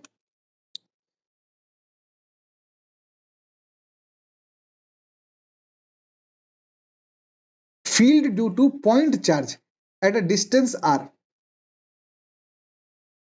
कोई नई बात नहीं है भाई, हम लोग अभी ये चीज सिंपली कर चुके हैं कि E is equal to F upon Q किए है ना। F को हम लोग क्या लिखे थे, Q1 Q2 upon R square. अब अपॉन Q1 एक कर देगा तो काट देगा, तो KQ अपॉन R स्क्वायर। इसका मतलब क्या हुआ कि किसी भी पॉइंट चार्ज के चलते इलेक्ट्रिक फील्ड कितना होगा, KQ बाय R, जो आप ऊपर पढ़ चुके हैं। ये एग्जैक्टली सेम चीज है जो आप ऊपर पढ़े, यहां पर इसको आप अप्लाई करके खत्म कर सकते हैं। ठीक है, अब यहां पर समझो, फॉर अ पॉजिटिव चार्ज, एक पॉजिटिव चार्ज के लिए ई पॉइंट्स बाहर के साइड रेडियली आउटवर्ड, ये आपका एनसीईआरटी का डायग्राम है क्लास 12 का। देखो ये पॉजिटिव चार्ज है प्लस क्यू, तो इससे दूर जा रहा है, प्लस क्यू तो इससे दूर जा रहा है, प्लस क्यू तो इससे दूर जा रहा है। क्लियर है? याद रखने का क्या तरीका है, जो पॉजिटिव लोग होते हैं वो जनरली देते हैं कुछ, जो पॉजिटिव लोग होते हैं सोसाइटी में वो लोग जनरली कुछ देते हैं, जो थोड़े नेगेटिव लोग होते हैं उनके हाथ हमेशा नीचे रहते हैं लेने वाले फेज में, तो जो नेगेटिव है वो हमेशा लेता है। ठीक है, इस तरीके से आप याद कर सकते हैं, हमेशा याद रखना। दूसरा चीज आपको क्या याद रखना है भाई, इलेक्ट्रिक फील्ड के बारे में ये कर लिए। हाँ, इलेक्ट्रिक फील्ड क्या है, वेक्टर क्वांटिटी है, याद रहेगा। इलेक्ट्रिक फील्ड एक वेक्टर क्वांटिटी है। भाई क्या बात कर रहे हो, इतना डायरेक्शन का तो बात ही कर रहे हैं, तो डायरेक्शन है तो वेक्टर ही रहेगा। ठीक है, बढ़िया। इलेक्ट्रिक फील्ड का एक कंसेप्ट बताते हैं आपको। देखो इलेक्ट्रिक फील्ड का कंसेप्ट तो आपको पता ही है, बस ऊपर हम बता चुके हैं भाई, प्रभाव वाला पार्ट कौन किया ये इंट्रोड्यूस, तो माइकल फेरेडे इसको इंट्रोड्यूस किए। ठीक है, अब क्योंकि इलेक्ट्रिक फील्ड एक वेक्टर है, तो कोई भी वेक्टर होता है तो वो प्रिंसिपल ऑफ सुपरपोजिशन को फॉलो करता है, जिसमें कि अलग अलग इलेक्ट्रिक फील्ड ऐड हो जाते हैं। हाँ भाई ऐड होते हैं, तभी तो वो न्यूमेरिकल में E1 E2 था, तो हम उसको ऐड करके E1 माइनस E2 कर दिए थे, डायरेक्शन बदल करके 0। सो ऐड होता है तभी तो। ठीक है, field inside a hollow conductor is 0, ये बात समझने की कोशिश करो। ये है एक हॉलो मतलब कोई चीज है, मतलब ये एक मान लेते हैं कंटेनर है। ठीक है, ये हॉलो है, इसका मतलब अंदर हवा है। अब आप यहां पर क्या किए, चार्जेस डाल दिए, प्लस प्लस प्लस करके पूरा फैल गया। तो इसका मतलब क्या हुआ मेरे भाई, इसका मतलब हुआ कि प्लस चार्जेस, ये जो पीला है वो प्लस चार्ज है, तो प्लस चार्ज चारों तरफ से फैल गया। अब ये प्लस चार्ज के चलते इलेक्ट्रिक फील्ड ऊपर की तरफ जाएगा, इलेक्ट्रिक फील्ड नीचे की तरफ जाएगा। इस प्लस चार्ज यहां पर भी एक प्लस चार्ज होगा, उसके चलते एक इलेक्ट्रिक फील्ड अंदर की तरफ जाएगा, एक इलेक्ट्रिक फील्ड बाहर की तरफ जाएगा। तो जो बाहर की तरफ जा रहा है वो तो इनफाइनाइट तक जाता रहेगा, पर जो अंदर साइड जा रहा है ये और ये दोनों आपस में एक दूसरे को काट देगा, तो अंदर 0 हो जाएगा। सेम यहां देखो, एक चार्ज है यहां पर, ये चार्ज के चलते आपको अंदर एक इलेक्ट्रिक फील्ड मिला E, बाहर मिला इलेक्ट्रिक फील्ड E। सेम इसके ऑपोजिट यहां पर आपको एक चार्ज मिला, इसके चलते बाहर रहा E, इसके चलते अंदर रहा E। तो बाहर वाला तो जाता रहा, अंदर वाला ये E और ये E1 E2 E3 E4, तो ये E3 और E2 ये दोनों कैंसिल हो जाएगा। अब तुम बोलोगे कि यार ये कैंसिल तो तब होगा ना, ये कैंसिल तो तब होगा ना जब यहां का Q और यहां का Q सेम हो। ये कैंसिल तो तब होगा जब Q और Q सेम हो। हाँ मेरे भाई, जब भी हम कंडक्टर की बात करते हैं, तो कंडक्टर का एक प्रॉपर्टी होता है कि इट रीडिस्ट्रीब्यूट्स चार्जेस इवनली, कि वो चार्ज को आप एक जगह पर 5 इलेक्ट्रॉन डाल दोगे ना तो थोड़ी देर में फैला लेगा। This is the property of a conductor, कि वो तुरंत इवनली डिस्ट्रीब्यूट, वो समान रूप से विभाजित हो जाता है पूरे सतह के ऊपर। ठीक है, अब ये चीज आप समझना कोशिश करना। देखो क्या कह रहा है कि ये जो प्रोसेस है ना, इसको हम लोग बोलते हैं केज इफेक्ट। यहां पर लिखा है क्या? हाँ लिखा है cage effect. Cage effect, Faraday cage का मतलब क्या होता है कि एक तरीके से आप एक कंडक्टर रखे जिसके अंदर केज बन गया, जिसके अंदर इलेक्ट्रिक फील्ड है ही नहीं, जिसके अंदर जीरो इलेक्ट्रिक फील्ड है। अब आपको यहां पर एक बहुत अच्छा कंसेप्ट बताते हैं। आप एमआरआई मशीन देखते हैं, जो एमआरआई मशीन में आप देखे होंगे ना कि कभी गए, मतलब कोई ऐसा चोट लग गया, कोई एकदम बहुत अंदरूनी टाइप का, जो एक्सरे से नहीं पता चल पा रहा है पर कुछ कंसेशन हो रहे हैं ये वो, तो एमआरआई करवाया जाता है। तो आप एमआरआई में देखेंगे ना कि वो लोग क्या करता है कि एकदम जो रेडियो फ्रीक्वेंसी सिग्नल्स होते हैं ना बॉडी के, उसको भी डिटेक्ट करना है उसको। तो यार अब तुम बाहर में मोबाइल लेकर बैठे हो, कोई मोबाइल लिया हुआ है, कोई वाईफाई का कनेक्शन है, तो हमारे अगल बगल इलेक्ट्रोमैग्नेटिक नॉइज बहुत सारा होता है। हमारे अगल बगल इलेक्ट्रोमैग्नेटिक नॉइज बहुत ज्यादा होता है, तो उसके चलते क्या होगा कि वो जो डिटेक्ट करना था उसको डिटेक्ट ही नहीं कर पाएगा। तो वो लोग क्या करता है, एक फेराडे केज क्रिएट कर देता है। फेराडे केज क्रिएट करने का मतलब एक ऐसा कंडक्टर का एक केज बना देगा, उस केज के अंदर आप देखिएगा तो इलेक्ट्रिक फील्ड जीरो हो जाता है। इलेक्ट्रिक फील्ड जीरो का मतलब क्या हो गया कि भैया जो भी इलेक्ट्रोमैग्नेटिक पार्टिकल्स आप जहां कहीं पढ़ के आए हैं, इलेक्ट्रोमैग्नेटिक फोर्सेस कहीं भी पढ़ के आए हैं, यहां पर कुछ भी एप्लीकेबल नहीं है। तो आप देखिएगा कि बहुत ही अच्छे तरीके से हो पाता है। अब आप देखिएगा तो जो आदमी रहता है उसके साथ आपको फोन वोन ले आना अलाउड नहीं रहता है। क्यों? क्योंकि आप उस केज के अंदर फोन लेके चले जाइएगा, तब तो आप उसके अंदर रेडियो सिग्नल्स देने लगिएगा ना, तो अंदर ले आना अलाउड नहीं रहता है। तो बस हम इतना कह रहे हैं, कुछ याद नहीं रहे तुमको कोई दिक्कत नहीं है, बस इतना याद रख लेना मेरे भाई कि फराडे केज इफेक्ट कब होता है, क्योंकि field inside a hollow conductor is zero, और ये चीज आपके एमआरआई मशीन्स में लगता है। Clear? Good.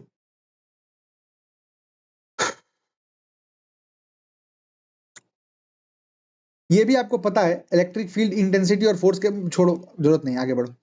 Electric field lines plus से बाहर निकलता है, माइनस में आके मिलता है। अब एक बात समझना, इलेक्ट्रिक फील्ड लाइन का जो स्ट्रेंथ है ना, वो उसके कंसंट्रेशन पर डिपेंड करता है।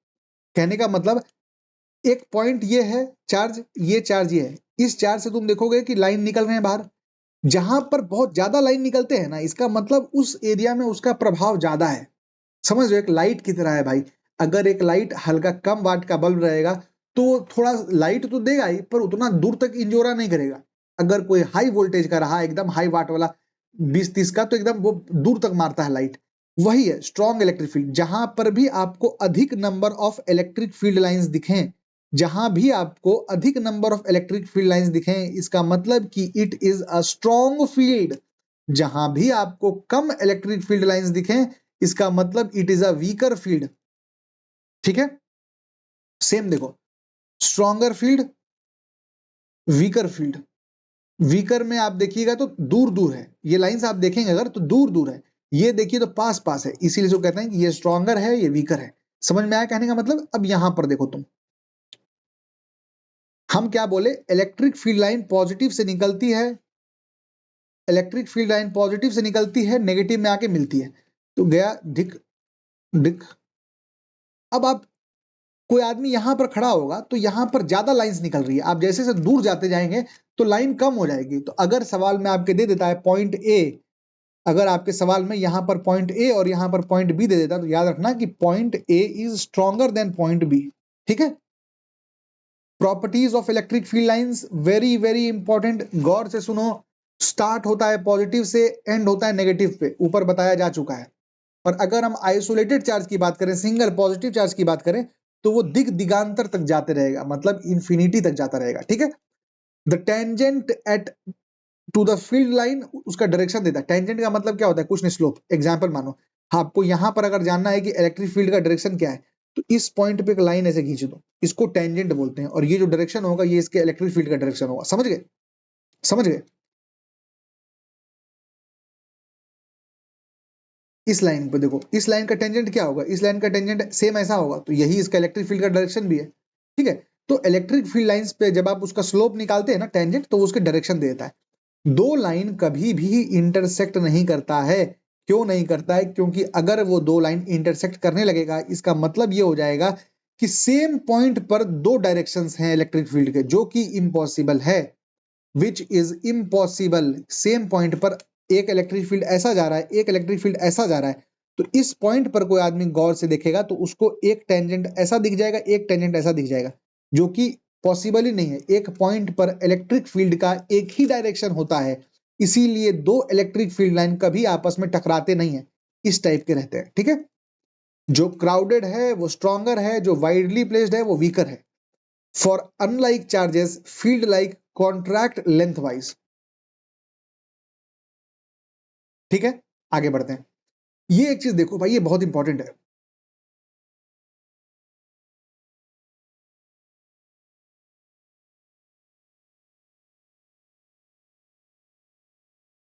जो इलेक्ट्रिक फील्ड लाइंस होते हैं ना, वो क्लोज्ड लूप नहीं होते हैं, वो क्लोज्ड लूप नहीं होते हैं। क्लोज्ड लूप का मतलब क्या हुआ? जैसे तुम मैग्नेट देखो, तुम मैग्नेट में देखोगे ना, तो यहां से मान लेते हैं, यहां से गया साउथ से नॉर्थ की तरफ गया, और नॉर्थ से निकल के साउथ में आया।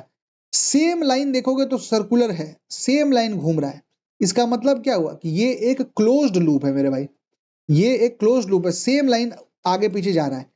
पर ये चीज केवल मैग्नेट में होता है, चार्जेस में नहीं होता है। चार्जेस में तुम देखोगे टर्मिनेट हो जाता है, यहां से गया निकल के यहां जाके खत्म हो गया, यहां से गया यहां जाके खत्म हो गया। समझ में आया कहने का मतलब? कि देखो, समझना बात को भाई, फील्ड लाइंस, जो इलेक्ट्रिक फील्ड लाइंस हैं, वो कंटिन्यूअस होते हैं। कंटिन्यूअस का मतलब ऐसा नहीं रहेगा कि यहां से यहां गया, यहां से फिर यहां गया, बीच में कुछ है ही नहीं है, डिसकंटिन्यूअस हो गया, नहीं। वो कंटिन्यूअस होते हैं, बट नॉट क्लोज्ड, मगर वो क्लोज्ड नहीं होते हैं। ठीक है, मैग्नेट्स क्लोज्ड होते हैं। अब इलेक्ट्रिक फ्लक्स के बारे में देखो। इलेक्ट्रिक फ्लक्स क्या है? बस सिंपल सुनना एक बात को। इलेक्ट्रिक फ्लक्स क्या है ना, कि कोई भी सरफेस है, कोई भी सतह है, एक कोई भी सतह है, इस सतह के ऊपर से कितना इलेक्ट्रिक फील्ड लाइन गुजर रहा है, इस सतह के ऊपर से कितना इलेक्ट्रिक फील्ड लाइन गुजर रहा है, इसको हम लोग इलेक्ट्रिक फ्लक्स कहते हैं। ये है आपका इलेक्ट्रिक फ्लक्स का definition, E dot delta S dot cos theta. ये सिंपल है भाई, आप ध्यान देंगे तो इसको बोलते हैं हम लोग ना डॉट प्रोडक्ट। अब इस डॉट प्रोडक्ट में ई क्या है भाई? इलेक्ट्रिक फील्ड है। एस क्या है? कुछ नहीं, सरफेस वेक्टर है। जिस भी सरफेस, जिस भी सतह की हम बात कर रहे हैं ना, उस सतह का ये एरिया है। जिस भी सतह की हम बात कर रहे हैं, ये उस सतह का एरिया है। आप इधर देखो, सवाल एक बनाओगे तो थोड़ा सा बेटर समझ में आएगा। A uniform field 500 newton per coulombs is perpendicular to a surface of 2 metre cube. इसका मतलब क्या है? यूनिफॉर्म फील्ड, फील्ड ऐसा है, और यहां पर आपको दिखेगा कि एक सरफेस है इस टाइप का, ये प्लेट है सरफेस, ये जो प्लेट है मेरे, ओहो, ये जो प्लेट है ये सरफेस है। ठीक है, तो इस सरफेस का जो एरिया है वो कितना है? 2 मीटर स्क्वायर। तो ये आपको यहां पर याद रखना है। अगर ऐसा सवाल आता है तो इसका मतलब क्या हुआ कि इन दोनों के बीच का जो डायरेक्शन है वो 0 डिग्री है। क्यों? क्योंकि ये जो सरफेस है, ये इसका भी सरफेस वेक्टर उधर, फील्ड का भी उधर, दोनों पैरेलल, तो theta is equal to 0, cos theta is equal to 0। Cos theta मतलब कॉस 0, तो यानी कि 1 हो गया। तो सिंपल ई इंटू 2, तो 500 इंटू 2, 1000 आपका आंसर होगा। ठीक है, स्क्वायर सरफेस 10 सेंटीमीटर, एक स्क्वायर सरफेस की बात कर रहा है, ऐसा स्क्वायर सरफेस है, 200 इसमें न्यूटन पर कूलम्स आपका इलेक्ट्रिक फील्ड डल रहा है, और थीटा 60 डिग्री है, तो इसका फ्लक्स कितना होगा? अगेन आपको पता है एरिया इसका कितना हो गया, 10 सेंटीमीटर साइड है, तो 10 इंटू 10 कर दो, 100 मीटर क्यूब में लाओगे तो ये हो जाएगा। थीटा आपको पता है, तो cos 60 में डालेंगे तो cos 60 आपका 50.5 होता है। बस देखो भाई, तुमको अगर ये सब नहीं पता है ना, cos थीटा sin थीटा तुमको नहीं पता है ना, तो बस एक चीज याद रख लेना, एग्जाम में उससे अधिक नहीं देता है। sin 30 का वैल्यू होता है हाफ, और cos 60 का वैल्यू होता है हाफ। इससे टफ कभी आपको नहीं देगा। अगर आप सिर्फ इन दोनों का ही डेटा याद रखेंगे ना, हाफ हाफ, तो उससे आपका सवाल बन जाएगा। ठीक है,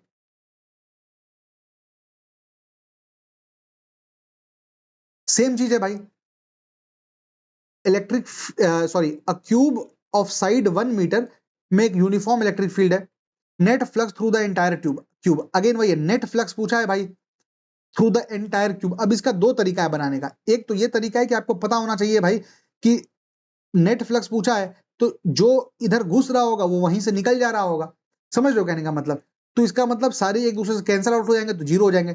दूसरा क्या है आपको पता होना चाहिए कि एक गॉस थ्योरम है, अभी थोड़ी देर में गॉस थ्योरम आएगा तो उससे भी ये सवाल बन जाएगा, ठीक है, 2 मिनट आप इंतजार करते रहिए। अब आपको 2-3 केस याद रखना है इलेक्ट्रिक फ्लक्स के बारे में। क्या है भाई, ये आपका शीट्स है एग्जांपल। देखो एक बात बताते हैं भाई तुमको, ये सब छोड़ो और इधर देखो, सवाल इतने में बन जाएगा। ये आपका इलेक्ट्रिक फील्ड लाइंस है, ये आपके इलेक्ट्रिक फील्ड लाइंस हैं, ठीक है।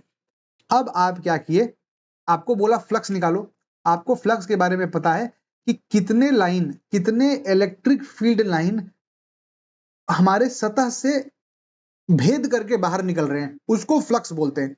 अब यहां पर जब आप आए तो आपको अब 3 चीज दिखाया, एक आपको ये दिखा, इस टाइप का एक शीट दिखा, ये शीट में आप देख रहे हैं कि यार ऐसे ऐसे लाइन निकल रहा है। दूसरा आपको कोई एक शीट दिखाया इस टाइप का, मतलब इसके बीच में घुसा दिया। तो जब कोई शीट ऐसा है तो क्या होगा, इसके ऊपर से निकल जाएगा, इसके नीचे से निकल जाएगा, पर इसको भेद के नहीं निकल पाएगा, समझ रहे हो। इसके ऊपर से निकल जाएगा, इसके नीचे से निकल जाएगा, पर इसको भेद के नहीं निकल पाएगा। तो इस केस में क्या हुआ, एक भी लाइन आपके क्रॉस नहीं हुए इलेक्ट्रिक फील्ड से, एक भी इलेक्ट्रिक फील्ड लाइन आपका इस सरफेस से नहीं गुजर पाया। क्यों, क्योंकि बराबर कर दिया। इसी को कहते हैं, अब ये सरफेस है, इस सरफेस का एंगल इधर होगा तो ये 90 डिग्री हो जाएगा। तो जो आप ऊपर देख रहे थे ना, जिसमें आपको दिख रहा था कि इलेक्ट्रिक फील्ड डेल्टा एस और कॉस, तो ये जो कॉस 90 है ना भाई, यही कॉस 90 को आप कहते हैं ई delta S cos theta. Cos 90 जो है वो जीरो होता है।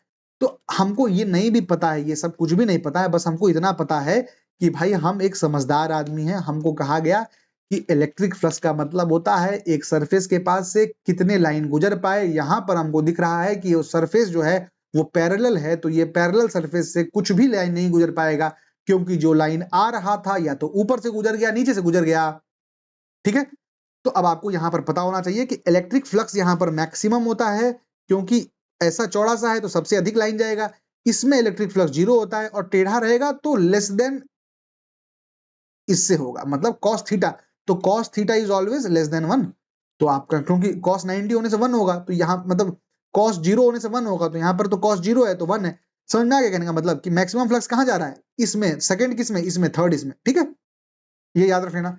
अब आ गया आपका गॉस थ्योरम। गॉस थ्योरम क्या बात बोलता है, गॉस थ्योरम बोलता है कि बहुत ज्यादा कंफ्यूजन हो गया है, बहुत ज्यादा कंफ्यूजन हो गया है, इलेक्ट्रिक फ्लक्स कैसे कैलकुलेट करें। तो हमारा बात मानो और तुम ये बता दो बस कि कोई भी चीज जिसके बारे में तुम बात कर रहे हो उसका नेट एनक्लोज्ड चार्ज कितना है।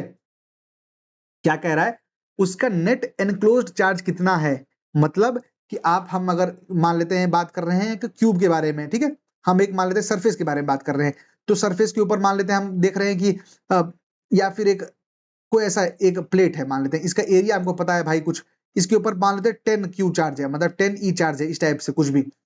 तो बस आप हमको वो बता दो तो वो आपको इसका फ्लक्स बता देगा, ठीक है। समेशन ऑफ चार्जेस, इसका फॉर्मूला क्या है, summation of charges, total charge calculate कर दो उस क्लोज सरफेस के ऊपर upon epsilon naught. Epsilon not के बारे में आपको पहले भी पता है कि कितना आसानी से इलेक्ट्रिक फील्ड लाइन वैक्यूम में एग्जिस्ट करता है, इसका मतलब वो है।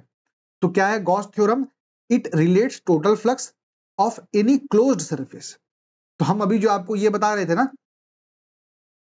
इस टाइप का नहीं, आप एक क्यूब की तरह इसको भली दे सकते हैं, मतलब ये क्लोज्ड सरफेस की बात कर रहा है, ठीक है। अब प्रैक्टिस सवाल बनाओ, क्या कह रहा है भाई, a charge of 9 microcoulombs is at the centre of the cube.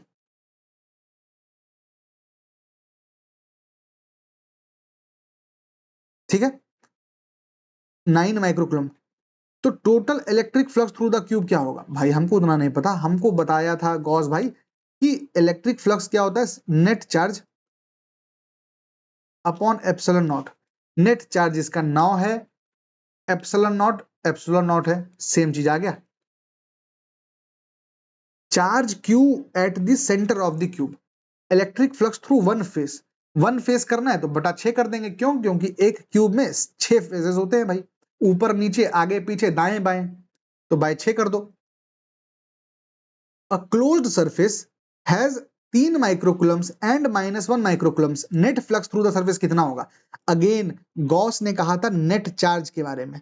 Gauss ने कहा था कि भैया अगर आप नेट चार्ज को एप्सिलॉन नॉट से बांट दें तो नेट चार्ज कितना हो गया? +3 -1, क्योंकि हमको पता है charge is additive, chapter number 1, upon epsilon not.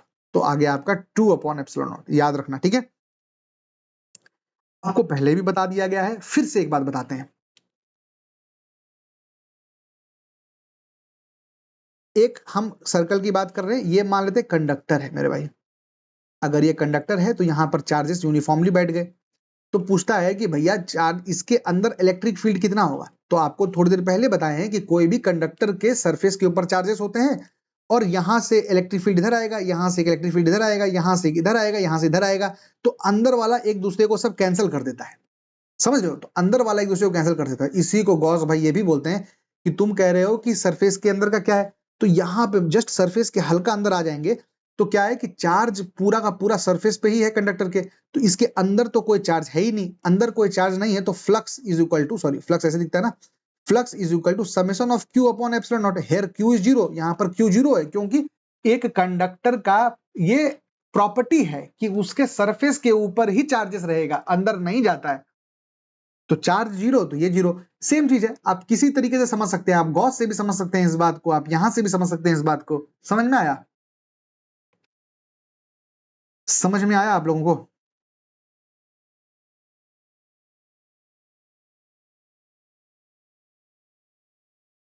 अब थोड़ा सा गॉस के बारे में और आपको जानना है, ये सब एनसीईआरटी से डाला गया है थोड़ा। देखो, एक इनफाइनाइटली लॉन्ग वायर है, फिर आप एक प्लेन शीट के बारे में बात कर रहा है, फिर एक स्फेयर के बारे में बात कर रहा है। थोड़ा सा मतलब टेक्निकल है, पर कोशिश करेंगे आपको यहां से इससे आसानी से समझाने का, ठीक है। एक बात समझना, एक बात समझना, तीन चीज के बारे में बात कर रहे हैं हम लोग। एक है इनफाइनाइटली लॉन्ग वायर, पहला चीज है इनफाइनाइटली लॉन्ग वायर, दूसरा चीज है इनफाइनाइट प्लेन शीट, और तीसरा है आपका थिन स्फेरिकल शीट, ठीक है। आओ यहां पर साफ साफ देखो, एक इनफाइनाइटली लॉन्ग वायर है ऐसे, ठीक है, आदि से लेकर के अनंत तक चल रहा है। बोलता है कि भैया इसका जो इलेक्ट्रिक फील्ड है ना, उसका फॉर्मूला क्या होता है? अब देखो इसमें क्या होगा, ये चार्ज है इसमें, तो इलेक्ट्रिक फील्ड के चारों तरफ आगे पीछे ना, समझे कहने का मतलब, चारों तरफ से निकल रहा होगा इसमें इलेक्ट्रिक फील्ड एक लाइन में। तो कहते हैं इसका जो इलेक्ट्रिक फील्ड होता है ना, वो lambda upon 2 pi epsilon naught R होता है। ये लैम्डा क्या है मेरे भाई? सिंपल सी बात है, लैम्डा आपका कुछ और नहीं, चार्ज डेंसिटी है। अभी बस याद रखो, लैम्डा जो है आपका चार्ज डेंसिटी है। आपको 2 पाई एप्सिलॉन नॉट, ये तीनों पार्ट कांस्टेंट है, और ये आपका आर है। तो इलेक्ट्रिक फील्ड जो है मेरे भाई, ये चार्ज डेंसिटी का मतलब क्या हुआ? Charge per unit length, charge per unit length मतलब 1 मीटर में कितना चार्ज है, समझ रहे कहने का मतलब, वैसा। तो अब ये हो गया, ई क्या है आपका? Lambda upon 2 pi epsilon naught R. अब हम कह रहे हैं कि मान लो एक आदमी खड़ा है आपका at a distance of 1 metre, या फिर at a distance of R, तो इसके ऊपर जो इलेक्ट्रिक फील्ड लग रहा है वो कितना है? Lambda upon 2 pi epsilon naught R. कोई दूसरा आदमी आया जो कि इसके 3 आर पर आके खड़ा हो गया, तो इसके ऊपर इलेक्ट्रिक फोर्स कितना लगेगा? Lambda upon 2 pi epsilon naught 3 R, या फिर ई, ये E1 है, ये E0 था, तो E1 is equal to E0/3। ये चीज को याद रखना तुम, इस चीज को याद रखना कि जैसे जैसे आप दूर जाते जाएंगे वैसे वैसे इलेक्ट्रिक फील्ड घटता जाएगा, और ये प्रोपोर्शनल मतलब इनवर्सली प्रोपोर्शनल है, स्क्वायर से नहीं है। कैसे हम कहते थे भाई कि कूलम फोर्स जब आपको पढ़ाए थे तो आपको क्या बताए थे? यहाँ पर F के जगह पर मान लो, एक जगह पर यहाँ मान लो Q1 है, यहाँ पर Q2 है, इसके बीच में R स्क्वायर है, तो F is equal to K Q1 Q2 by R square था। तो अगर डिस्टेंस को डबल करते थे तो यहाँ पर 4R स्क्वायर हो जाता था, याद है? अगर डिस्टेंस को डबल करते थे तो 4R स्क्वायर हो जाता था। सेम वही बात हम यहां पर आपको कह रहे हैं, ठीक है, बढ़िया। यहां पर, वहां पर हम बात करते थे आर स्क्वायर के बारे में, यहां पर हम बात कर रहे हैं आर के बारे में, याद रहेगा। अब आओ इसको एक बार पढ़ते हैं, क्या क्या बोल रहा है ये। कह रहा है कि अगर आप इनफाइनाइटली लॉन्ग वायर की बात कर रहे हैं तो उसका इलेक्ट्रिक फील्ड का फॉर्मूला क्या होता है? Lambda upon 2 pi epsilon naught R. Field घटते जाएगा जैसे जैसे आपका डिस्टेंस बढ़ता जाएगा, अगर डिस्टेंस 2 गुना हो गया तो फील्ड आपका आधा हो जाएगा। सब करके देख चुके हैं हम लोग, आके यहां पर रिवाइज करने आए हैं। फील्ड किस तरीके से स्प्रेड करता है, सिलिंड्रिकली। ये बात समझो, अभी ये समझ जाओगे तो इलेक्ट्रिक पोटेंशियल में आपको काम आने वाला है। जो वायर है मेरे भाई, जो वायर है इसके चारों तरफ बढ़ रहा है ना, तो अगर आप एक सिलेंडर की तरह बनाइएगा तो नहीं आपको लग रहा है कि ये जो सिलेंडर है इस पे हर जगह पर सेम होगा, फिर ये मतलब सेम क्या, ऐसे बाहर की तरफ होगा, सेम पोटेंशियल होगा, हल्का और बढ़िएगा तो एक सिलेंडर की तरफ फैल रहा है, ऐसा नहीं लग रहा है आपको। एक तार है, उससे चारों डायरेक्शन में, मतलब चारों डायरेक्शन क्या, जितने डायरेक्शन है पूरा 360 डिग्री बाहर निकलता जा रहा है। तो जो बाहर निकलता जाएगा इसी को तो बोलते हैं इक्विपोटेंशियल सरफेसेस। यहां पर एक सरफेस यहां पर पकड़िएगा तो ये इक्विपोटेंशियल सरफेस हो जाएगा, ये पकड़िएगा तो कुल मिलाकर के बस इतना याद रख लो कि फील्ड आपका स्ट्रेट वायर में सिलिंड्रिकली फैलता है। ठीक है, अब आ जाओ इनफाइनाइट प्लेन शीट के ऊपर। ये है आपका एक शीट, एक सेकंड, ये है आपका एक शीट। ठीक है, अब ये क्या है ना, इनफाइनाइटली लंबा है, मतलब एकदम जितना लंबा आप सोच सकते हैं उतना लंबा है। तो अब हम क्या कर रहे हैं, देखो थोड़ी देर में आपको यहाँ दिखाएंगे, अभी हम लोग यहाँ पर सीट में खड़े हैं ना, अब हम क्या कर रहे हैं, थोड़ी देर में इतना जूम कर लिए कि हम शीट के अंदर घुस चुके हैं। तो अब क्या है, हमारे अगल बगल हम जो भी देख रहे हैं हर तरफ इस टाइप से निकलता जाएगा इलेक्ट्रिक फील्ड, है ना। अब कोई आदमी यहां रहे, यहां रहे, यहां रहे, यहां रहे, सबके लिए ये तो बराबर ही है ना, क्योंकि हर तरफ से सेम निकल रहा है। समझो कहने का मतलब, अगर सीट इतना लंबा है, अगर सीट इतना लंबा है तो कोई आदमी अगर यहां रहेगा, कोई चार्ज यहां रहा तब भी उसको इस तरीके से मान लो 3 लाइन लगा, कोई आदमी यहां रहा तब भी तो उसको इस तरीके से 3 लाइन ही लगा। तो इसीलिए कहते हैं for a infinitely long sheet, यहां पर है for a infinitely long sheet electric field is constant, charge density upon 2 epsilon not, field remains the same. आप डिस्टेंस को डबल कर लो, 4 गुना कर लो, फील्ड रिमेन्स अनचेंज्ड। अगर सवाल आता है for a infinite plane sheet, अगर सवाल आता है कि डिस्टेंस r पे इलेक्ट्रिक फील्ड आपका 10 है तो डिस्टेंस 2r पर कितना होगा, तो याद रखना infinite plane sheet is independent, field will remain same, जबकि इनफाइनाइट लॉन्ग वायर में वो आधा हो जाएगा। डिस्टेंस डबल, फील्ड आधा, डिस्टेंस डबल, फील्ड आधा। अब आपको याद करना है स्फेयर का, स्फेयर का मतलब स्फेरिकल सेल का मतलब, स्फेयर है अंदर हॉलो है, अंदर खाली है। ठीक है, electric field inside is zero. क्यों जीरो है भाई, इतना बार बता चुके हैं, दो तरीके से बता चुके हैं, इधर से जाएगा, इधर से जाएगा, कैंसिल आउट, इधर से जाएगा, इधर से जाएगा, कैंसिल आउट। दूसरा आपको बता चुके हैं गॉस, कि गॉस कहता है कि electric field is a summation of charges, is a summation of Q upon epsilon not. और हमको यहां पर एक इमेजिनरी सरफेस मान लें, एंड दिस इमेजिनरी सरफेस के बारे में आपको पता चलेगा कि यार इसके पास तो कोई चार्ज है ही नहीं, क्योंकि चार्ज केवल यहां पर है, और अगर इमेजिनरी सरफेस पे चार्ज नहीं है तो इसका मतलब Q is equal to zero, और Q जीरो तो आपका entire electric field zero.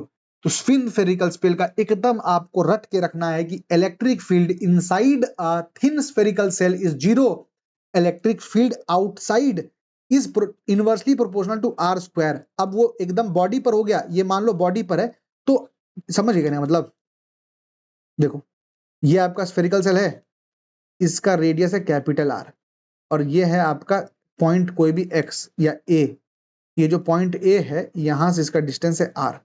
Simple सी बात है, electric field is inversely proportional to R square, electric field is inversely proportional to capital R square, क्योंकि ये R is equal to R यहां पर है। समझ गए, कुछ वैसे बड़ी बात नहीं है। याद रखने वाली बात क्या है आपको, कि आउटसाइड रीजन में आपका फील्ड डिक्रीज होता है जैसे जैसे आपका दूरी बढ़ेगी, बिल्कुल सही बात है। अगर डिस्टेंस डबल हो जाता है तो आपकी फील्ड 1/4 हो जाती है, ये आपको समझने की जरूरत है। ठीक है, आ जाओ कुछ सवाल यहां पर बनाते हैं। अ पॉइंट, हाँ ये बहुत इंपॉर्टेंट है मेरे भाई, a point inside a charged conductor, a point inside a charged conductor. भाई ये है मेरा एक चार्ज कंडक्टर, ठीक है, इसके अंदर का पॉइंट हमको सबसे पहले पता है, electric field inside a conductor is always zero. बहुत सही, थैंक यू भाई बताने के लिए। हमको ये बात पता है कि कंडक्टर की एक प्रवृत्ति होती है, क्या प्रवृत्ति होती है, कि तुम उसको एक भी यहां पर ला करके चार्ज दो, तुम उसको ला करके यहां पर एक चार्ज लाके गिराओ, ये चार्ज का क्या करता है, इस चार्ज को लेकर के ये पूरा सबको यूनिफॉर्मली बांट देता है। इसका मतलब कि ये जो आप चार्ज इसको दिए, आप कुछ देर बाद देखेंगे तो आपको दिखेगा कि ये जो चार्ज यहाँ था अब वो चारों तरफ फैल गया है यूनिफॉर्मली। इसी को बोलते हैं, अब जहां पर चार्ज बराबर हो गया इसका मतलब उनका पोटेंशियल भी बराबर हो गया। चार्ज बराबर हो गया तो उनका पोटेंशियल भी बराबर हो गया। तो आपको याद रखना पड़ेगा कि a point inside the charge conductor potential is constant and electric field is zero. अब वही है, इनसाइड भी आप जाएंगे तो कहीं भी आप जाएं तो देखिए सबका चार्ज सेम है, तो पोटेंशियल हर पॉइंट का सेम रहेगा और आपका इलेक्ट्रिक फील्ड जीरो रहेगा। ठीक है, अब ये कुछ अभ्यास सवाल हैं भाई, कुछ कुछ हम आपको डिस्कस करते हैं कैसे क्या करना है, उसके बाद आप लोग उसको खुद से बनाइएगा और फिर आपको लास्ट का एंटायर ये वापस से रिवाइज करवा देंगे। ठीक है, आ जाओ। पहला क्या है, पहला है what is the force between the two charge particles having charges इतना एंड इतना 30 सेंटीमीटर अपार्ट फ्रॉम एयर। हमको इतना पता है भाई कि F is equal to K Q one Q two, क्या है F is equal to K Q one Q two upon are square.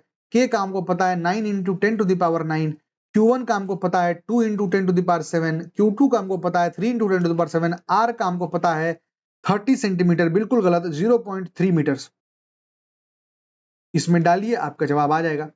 दूसरा क्या है, द इलेक्ट्रोस्टैटिक फोर्स, हम जो पीडीएफ डालेंगे उसमें हम यहां पर आपका आंसर लिख देंगे बगल में। ठीक है, the electrostatic force on the small sphere of charge 0.4 microcoulombs due to an another charge is इतना। अब ये क्या कर रहा है भाई, तुमको ये तुमको फोर्स, सेम चीज है भाई, क्या है सेम चीज है, ये तुमको फोर्स बता, F इज इक्वल टू के, अरे ऐसा क्या है, F is equal to K Q one Q two upon are square. अब आपको ये क्या किया है भाई, F बता दिया है, के आपको पता है, Q1 Q2 आपको पता है, R निकालना है, कितनी बड़ी बात है। और दूसरा क्या कर रहा है, what is the force on the second sphere due to the first.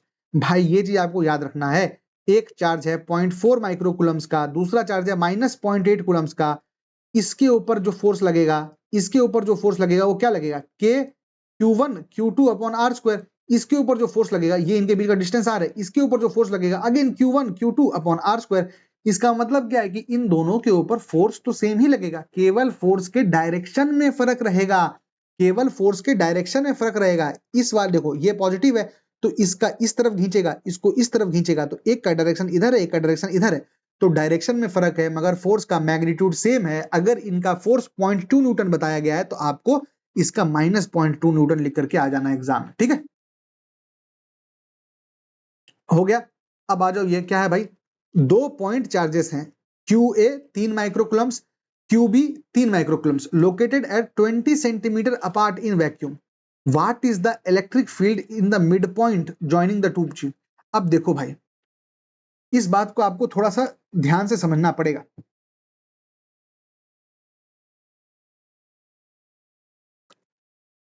यहीं बगल में करते हैं। ठीक है, यहां पर एक चार्ज है 3 माइक्रोकुलम्स, यहां पर एक चार्ज है 3 -3 माइक्रोकुलम्स, ऑपोजिट चार्जेस हैं तो एक दूसरे को ऐसे अट्रैक्ट करेंगे।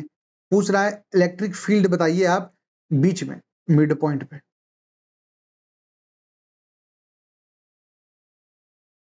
इलेक्ट्रिक फील्ड का फॉर्मूला हमें वो पता है, क्या है, K Q upon are square. Electric field का फॉर्मूला है K Q upon are square, बस उसमें पुट कीजिए आपका आ जाएगा आंसर। दूसरा क्या है, if a negative test charge of magnitude इतना is placed at this point, what is the force experienced by that charge। हमको इतना बात बताया भाई कि हम इलेक्ट्रिक फील्ड ही जब आप देख रहे थे तो हम क्या कर रहे थे भाई, कि इलेक्ट्रिक फील्ड हम मतलब F अपॉन क्यू है ना, तो आपको इलेक्ट्रिक फील्ड पता है तो आपको क्यू एक पता है, तो F is equal to Q E. Same चीज यहां पर आप पुट कर दीजिए, आपको इसका आंसर आ जाएगा। ठीक है, दूसरा सवाल है, a system has two charges QA QB located at points A and B। ठीक है, what is the total charge. Total charge क्या है भाई, ऐड कर दो दोनों को, एक है +2.5 एक है -2.5, total charge will be zero, है ना, टोटल चार्ज क्या हो जाएगा, जीरो हो जाएगा। दूसरा क्या है, and the electric dipole movement बताइए। देखो भाई, डायपोल मूवमेंट अगले चैप्टर में आएगा, इस वाले चैप्टर में आपका डायपोल मूवमेंट नहीं है, बट फिर भी अगर यहां बताना हो तो सिंपल सा बात याद रखना, इलेक्ट्रिक डायपोल मूवमेंट कुछ नहीं होता है, एक चार्ज पकड़ो, इनमें से कोई एक चार्ज पकड़ लो Q इंटू इन दोनों के बीच का जो डिस्टेंस है D, यही तो 2.5 इंटू 10⁻⁻7 इंटू इनके बीच का डिस्टेंस क्या है -15 से +15, -15 से +15 इसका मतलब 30, तो इंटू 30 सेंटीमीटर, उसको मीटर में कन्वर्ट करने के लिए 0.3 कर दो तो मीटर हो जाएगा, ये आपका आंसर हो जाएगा। ठीक है, बढ़िया।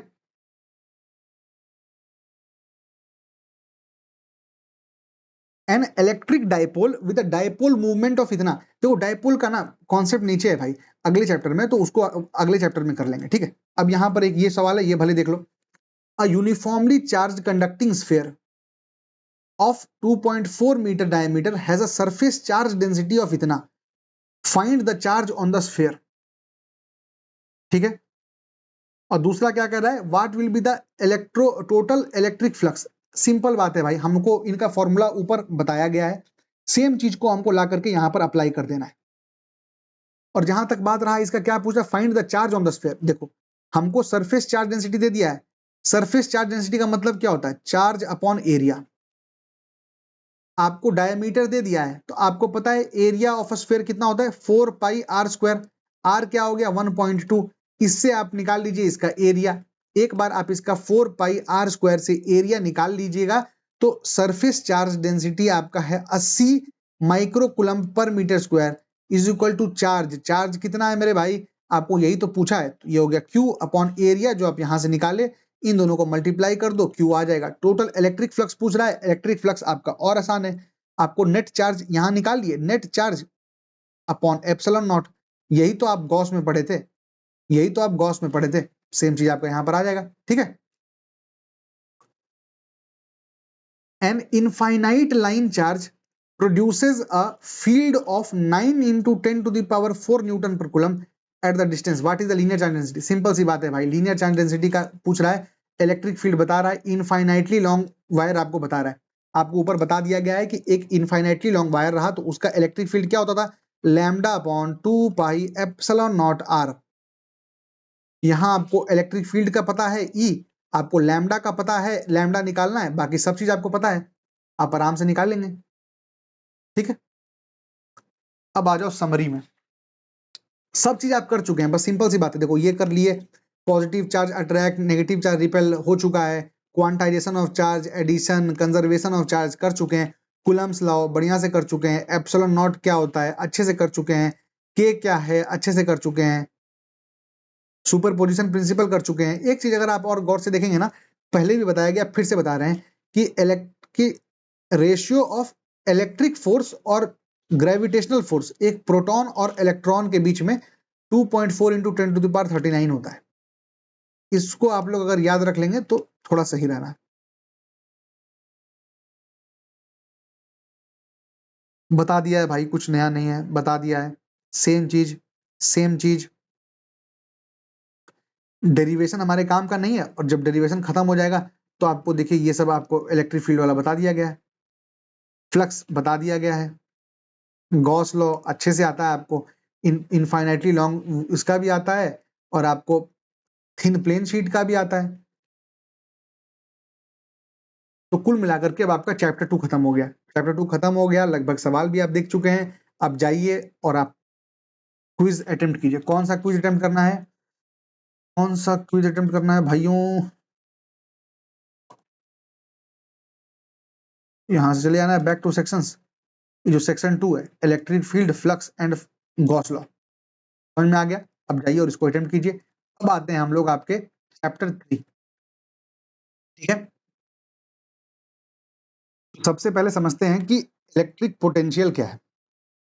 पढ़िएगा, electric potential at any point work done है, जो कि एक एक्सटर्नल फोर्स को करना पड़ता है एक यूनिट पॉजिटिव चार्ज को इंफिनिटी से एक पॉइंट तक लेकर के आने के लिए।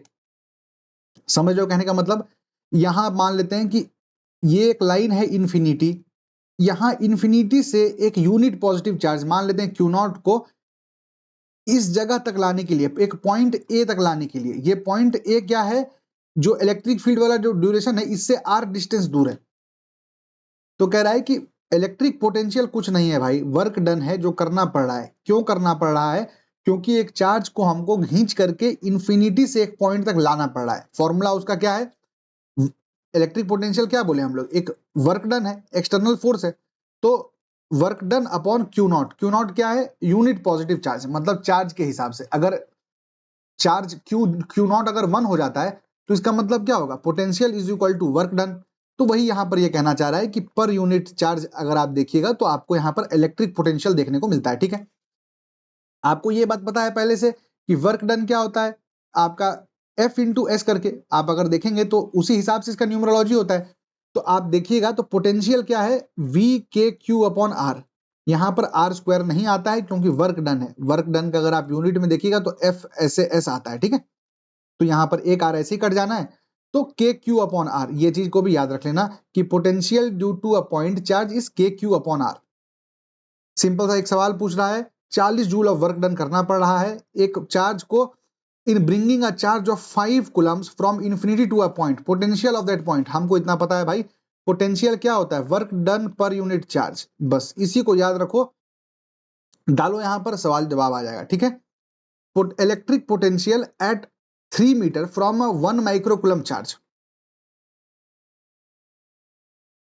इलेक्ट्रिक पोटेंशियल एट, ये आपका हो गया 1 माइक्रोकुलम चार्ज, इससे 3 मीटर पे कह रहा है। तो हमको पता है भाई कि आपका इलेक्ट्रिक पोटेंशियल का फॉर्मूला है के क्यू अपॉन आर।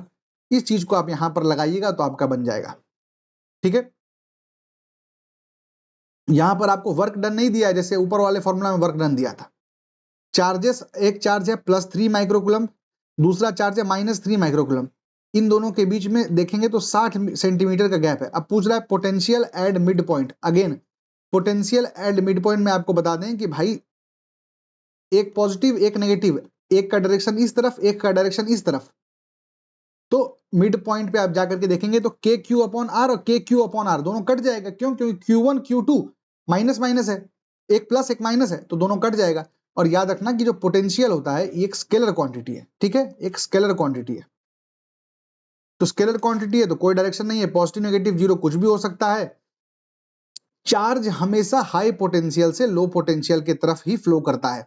हम फिर से कह रहे हैं, चार्ज हमेशा हाई पोटेंशियल से लो पोटेंशियल की तरफ फ्लो करता है। और potential inside a hollow container is constant. क्यों, क्योंकि हमको ये बात पता है कि भाई अगर वो कंटेनर एक कंडक्टर है तो चार्जेस इवनली डिस्ट्रीब्यूट हो जाएंगे। चार्जेस इवनली डिस्ट्रीब्यूट हो जाएंगे तो हर पॉइंट का पोटेंशियल सेम हो जाएगा। हर पॉइंट का पोटेंशियल सेम हो जाएगा तो फिर इसका मतलब क्या हुआ, कांस्टेंट रहेगा। ठीक है, ये बात आपको पता है भाई, ये हम लोग देख चुके हैं। अब आओ पोटेंशियल डिफरेंस देखते हैं। Potential difference between 2 points A and B. Simple सी बात है भाई, अब तक हम क्या कर रहे थे, हम लेकर के आ रहे थे कि ये इन्फिनिटी है, इन्फिनिटी से पॉइंट ए तक लेकर के आ रहे थे और उसका हम पोटेंशियल पूछ रहे थे, उसका हम ऊपर पोटेंशियल पढ़ रहे थे। अब एक पॉइंट को हम इन्फिनिटी से पॉइंट बी तक लेकर के आए, तो इन दोनों का फर्क point A to point B नहीं होगा, वही यहां पर बात कर रहा है, point A to point B. Again आपको ये फॉर्मूला तो सेम ही दिखेगा, वर्क अपॉन क्यू नॉट, पर अब हम यहां पर पोटेंशियल डिफरेंस की बात कर रहे हैं। पहले भी पोटेंशियल डिफरेंस था पर एक इंफिनिटी से आ रहा था, अब है कि पॉइंट ए से पॉइंट बी तक। ठीक है, पोटेंशियल डिफरेंस बता दिया, वर्क डन बता दिया, चार्ज आप बता दीजिए। आपको पता है कि potential difference is equal to work done upon charge, charge is equal to work done upon potential. आ जाएगा आपका charge of 2 coulomb, potential difference इतना, वर्क कितना। अगेन सिंपल सा बात है, यहां पर देखो एक बात को, इलेक्ट्रॉन बता रहा है भाई तो मतलब तुमको चार्ज पता है, एक्सेलरेटेड थ्रू कितना आपको पोटेंशियल पता है। अब कह रहा है कि कितना काइनेटिक एनर्जी गेन हुआ। ये बस ना एक बोलने का मतलब तरीका अलग हो गया यहां पर। कैसे, आपको ये एक तरीके से काइनेटिक एनर्जी क्या है भाई, उसका जो हाफ एमवी का जो रफ्तार है उसका, ये वो कैसे आया उसके पास, क्योंकि उस पर वर्क डन किया गया। Energy can neither be created nor it can be destroyed, it can be transferred from one form to the another.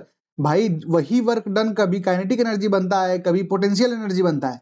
यहां पर जो काइनेटिक एनर्जी लिख रहा है एक्चुअल में वो वर्क डन का ही बात कर रहा है। जो वर्क डन हुआ वही gets translated to kinetic energy. Kinetic energy कुछ नया है तो देख के घबराना नहीं है, सेम तरीके से आपको निकाल देना है। ठीक है, बढ़िया।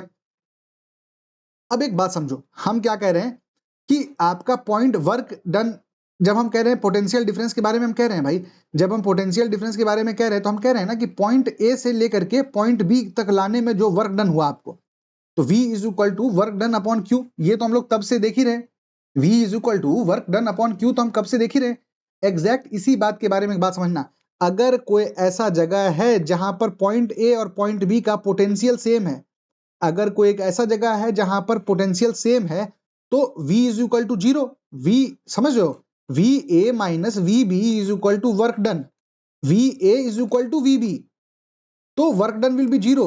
इसीलिए कहते हैं, ये बात को गांठ बांध करके रखना कि no work is done, no work is done in moving a charge along a equipotential surface. अगर कोई ऐसा सरफेस है जिसका पोटेंशियल सेम है, उसके अलोंग जीरो वर्क किया जाएगा, उसके अलोंग कोई भी वर्क नहीं किया जाएगा। ये आपका हो गया इक्विपोटेंशियल सरफेसेस की बात। An equipotential surface is an imaginary surface which on which all points have same electric potential. एक ऐसा सरफेस जिसके सब पॉइंट पे सेम पोटेंशियल होता है और उसके पोटेंशियल डिफरेंस निकालिएगा तो ऑब्वियसली जीरो हो जाएगा। ठीक है, अब एक बात समझो, फॉर अ पॉइंट चार्ज, यहां पर है आपका एक पॉइंट चार्ज, ये आपका पॉइंट चार्ज है, चारों तरफ यहां से देखो निकल रहा है, तो जब आप देखेंगे ना तो ये स्फेरिकल कंसेंट्रिक स्फेरिकल स्फेयर्स जो है ना भाई, इन्हीं स्फेयर्स को कहते हैं हम लोग इक्विपोटेंशियल पॉइंट। तो अगर सवाल पूछता है for a point charge equipotential surface क्या है, तो आपको मारना पड़ेगा concentric spherical surfaces. For a point charge equipotential क्या है, अगर पूछे एक वायर एक तार के लिए इक्विपोटेंशियल क्या है, तो भैया उसके लिए सिलिंडर्स है, उनके लिए सिलिंडर्स हैं।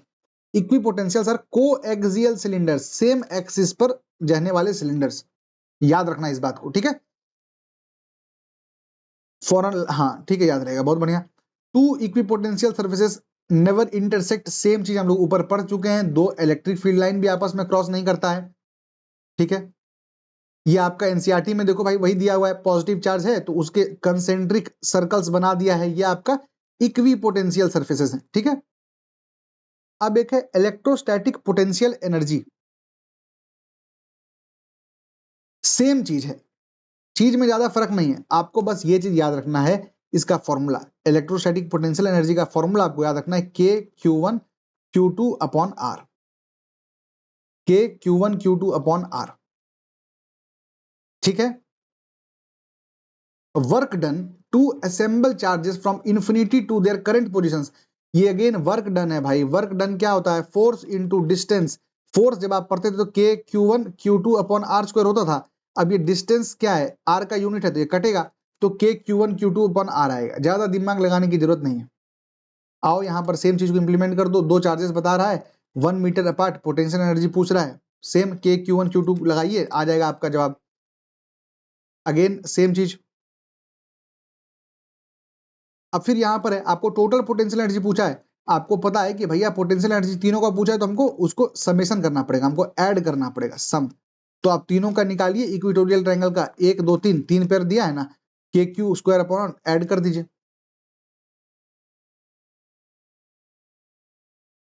ये याद रख लेना भाई, इलेक्ट्रिक फील्ड वेक्टर होता है, इलेक्ट्रिक फोर्स वेक्टर होता है, पोटेंशियल स्केलर होता है, पोटेंशियल एनर्जी स्केलर होता है, ये दोनों स्केलर होता है, इसीलिए इतनी आसानी से आप ऊपर उसको ऐड कर दिए, नहीं तो ए प्लस बी प्लस ही नहीं कर पाते। कैसे हम लोग चार्ज का देखते हैं, चार्ज क्या है, स्केलर है, सेम उसी तरीके से कैसे Q1 प्लस Q2 कर देते हैं नेट चार्ज, वही बात है। ठीक है, अब आ गया एक नया कॉन्सेप्ट कैपेसिटेंस। कैपेसिटेंस के बारे में सबसे आसान चीज एक समझो भाई, कैपेसिटेंस का मतलब ये होता है कि आपका कोई कंडक्टर का क्या एबिलिटी है कि वो चार्ज को स्टोर करे, किसी कंडक्टर का क्या एबिलिटी है कि वो चार्ज को स्टोर करे। एक कंडक्टर अपने साथ चार्ज को रखता है, कोई भी कंडक्टर तुम देखोगे तो उसके अंदर आप देखेंगे ना कुछ चार्ज रहता है, तो कितना चार्ज रख सकता है उसी को कैपेसिटेंस कहते हैं। ठीक है, अब हम उसको पर यूनिट पोटेंशियल के हिसाब से नापते हैं कि तुम कितना परफॉर्म किए, तुम्हारा पोटेंशियल कितना था। तो कैपेसिटेंस क्या है, कुछ नहीं है भाई, चार्ज है Q आपका पर यूनिट पोटेंशियल, सिंपल सी बात। याद रखना इसका एसआई यूनिट फराड है, फराड कुलम्ब्स पर वोल्ट, चार्ज का कुलम्ब्स पर वोल्ट, इसको फराड बोलते हैं। A capacitor stores 6 into 10⁴ coulombs, charge आपको दे दिया, आपको पोटेंशियल दे दिया, कैपेसिटेंस पूछा तो capacitance equal to Q upon V, इसमें इसको पुट कीजिए आपका जवाब आ जाएगा। आपको याद रखना है फराड है इसका आपका एसआई यूनिट, फराड है ना। Good.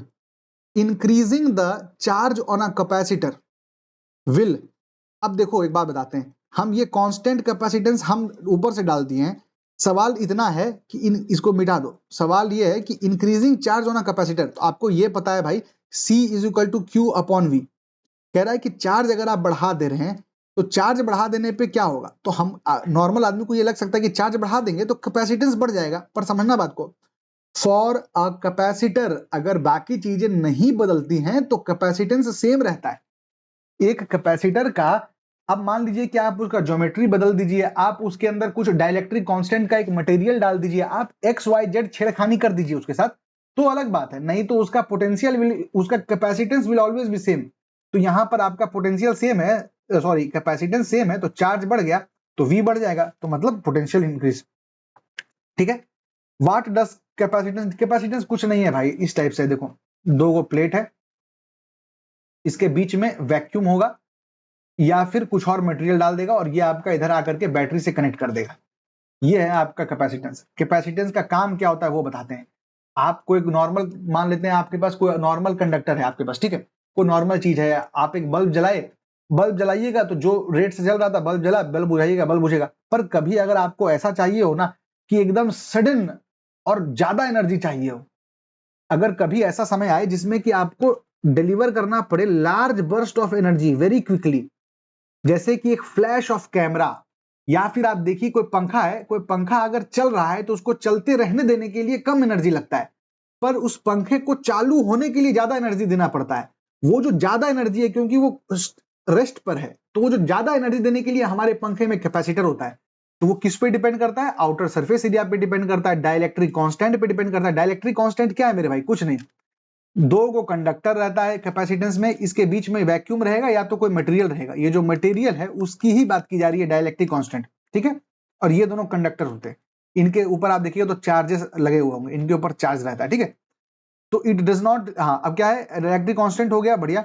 It does not depend, capacitance does not depend upon the charge, potential, shape और मटेरियल ऑफ कंडक्टर्स। ठीक है। याद रखना भाई, कैसे काम करता है ये आपको जानने की जरूरत बस इतनी सी है भाई, कि आप कोई सर्किट लिए, ऐसे मान लेते हैं दो गो प्लेट है भाई, आप इसको एक यहां पर आकर के सर्किट से कनेक्ट कर दिए, ठीक है, पॉजिटिव नेगेटिव से। इस तरफ आपका एक चार्ज आ जाएगा प्लस क्यू, इस तरफ आपका चार्ज आ जाएगा माइनस क्यू। सडनली जब ये सर्किट ब्रेक होगा तो यहां से धड़ से एनर्जी मारेगा, इस एनर्जी के चलते आपको सडन बर्स्ट ऑफ एनर्जी देखने को मिलेगा। ठीक है। कैपेसिटर्स का फॉर्मूला क्या होता है भाई, ये पैरेलल प्लेट कैपेसिटर, हम जो ऐसे दिखाए ना आपको, इसको पैरेलल प्लेट कैपेसिटर बोलते हैं, दो गो प्लेट पैरेलल है। इसका फॉर्मूला क्या है, epsilon naught epsilon R A upon D. इसका मतलब अगर आप एरिया, इस प्लेट्स के एरिया को बढ़ा दीजिएगा तो अधिक कैपेसिटेंस हो जाएगा, अगर आप इनके बीच का जो गैप है उसको कम कर दीजिएगा तो अधिक हो जाएगा, अगर आप इसका डाइलेक्ट्रिक ER को इंप्रूव कर दीजिएगा तो कैपेसिटेंस और इंप्रूव हो जाएगा। सेम वही तरीका है। ठीक है। C से कैपेसिटेंस, A से एरिया, D से आपका separation, epsilon naught epsilon R, याद रखना।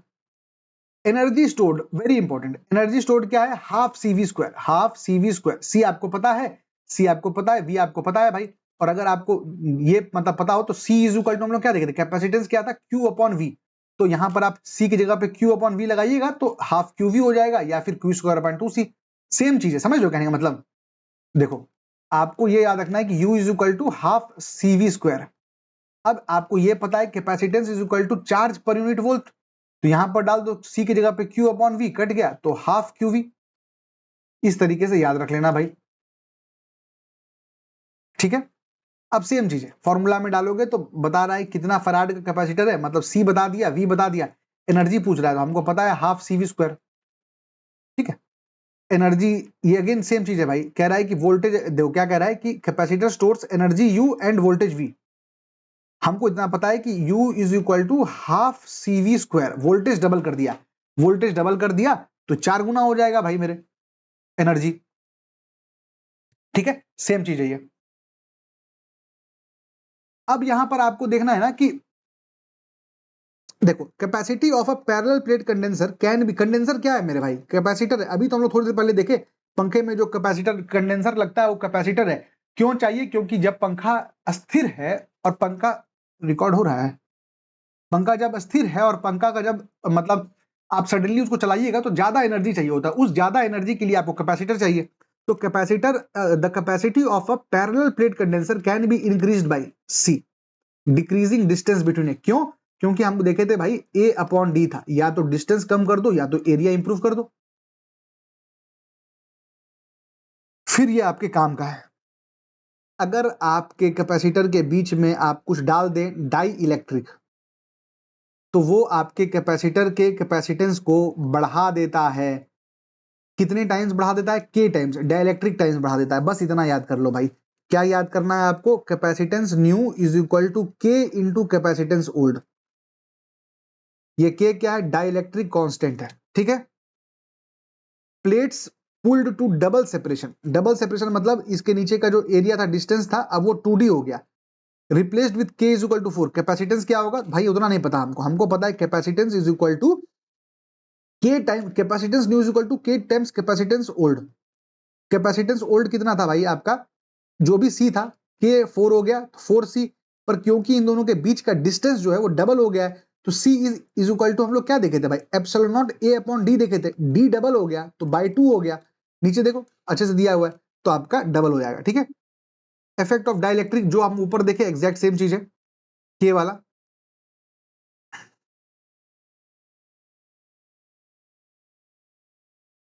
हाँ ठीक है, ये हम लोग ऊपर पढ़ चुके हैं, आप इसको भी आराम से देखिए। Increasing the charge on the plate of the capacitors कर चुके हैं हम लोग। Capacity of a parallel plate condenser can be increased bye, कर चुके हैं हम लोग, दोबारा से पूछा गया है।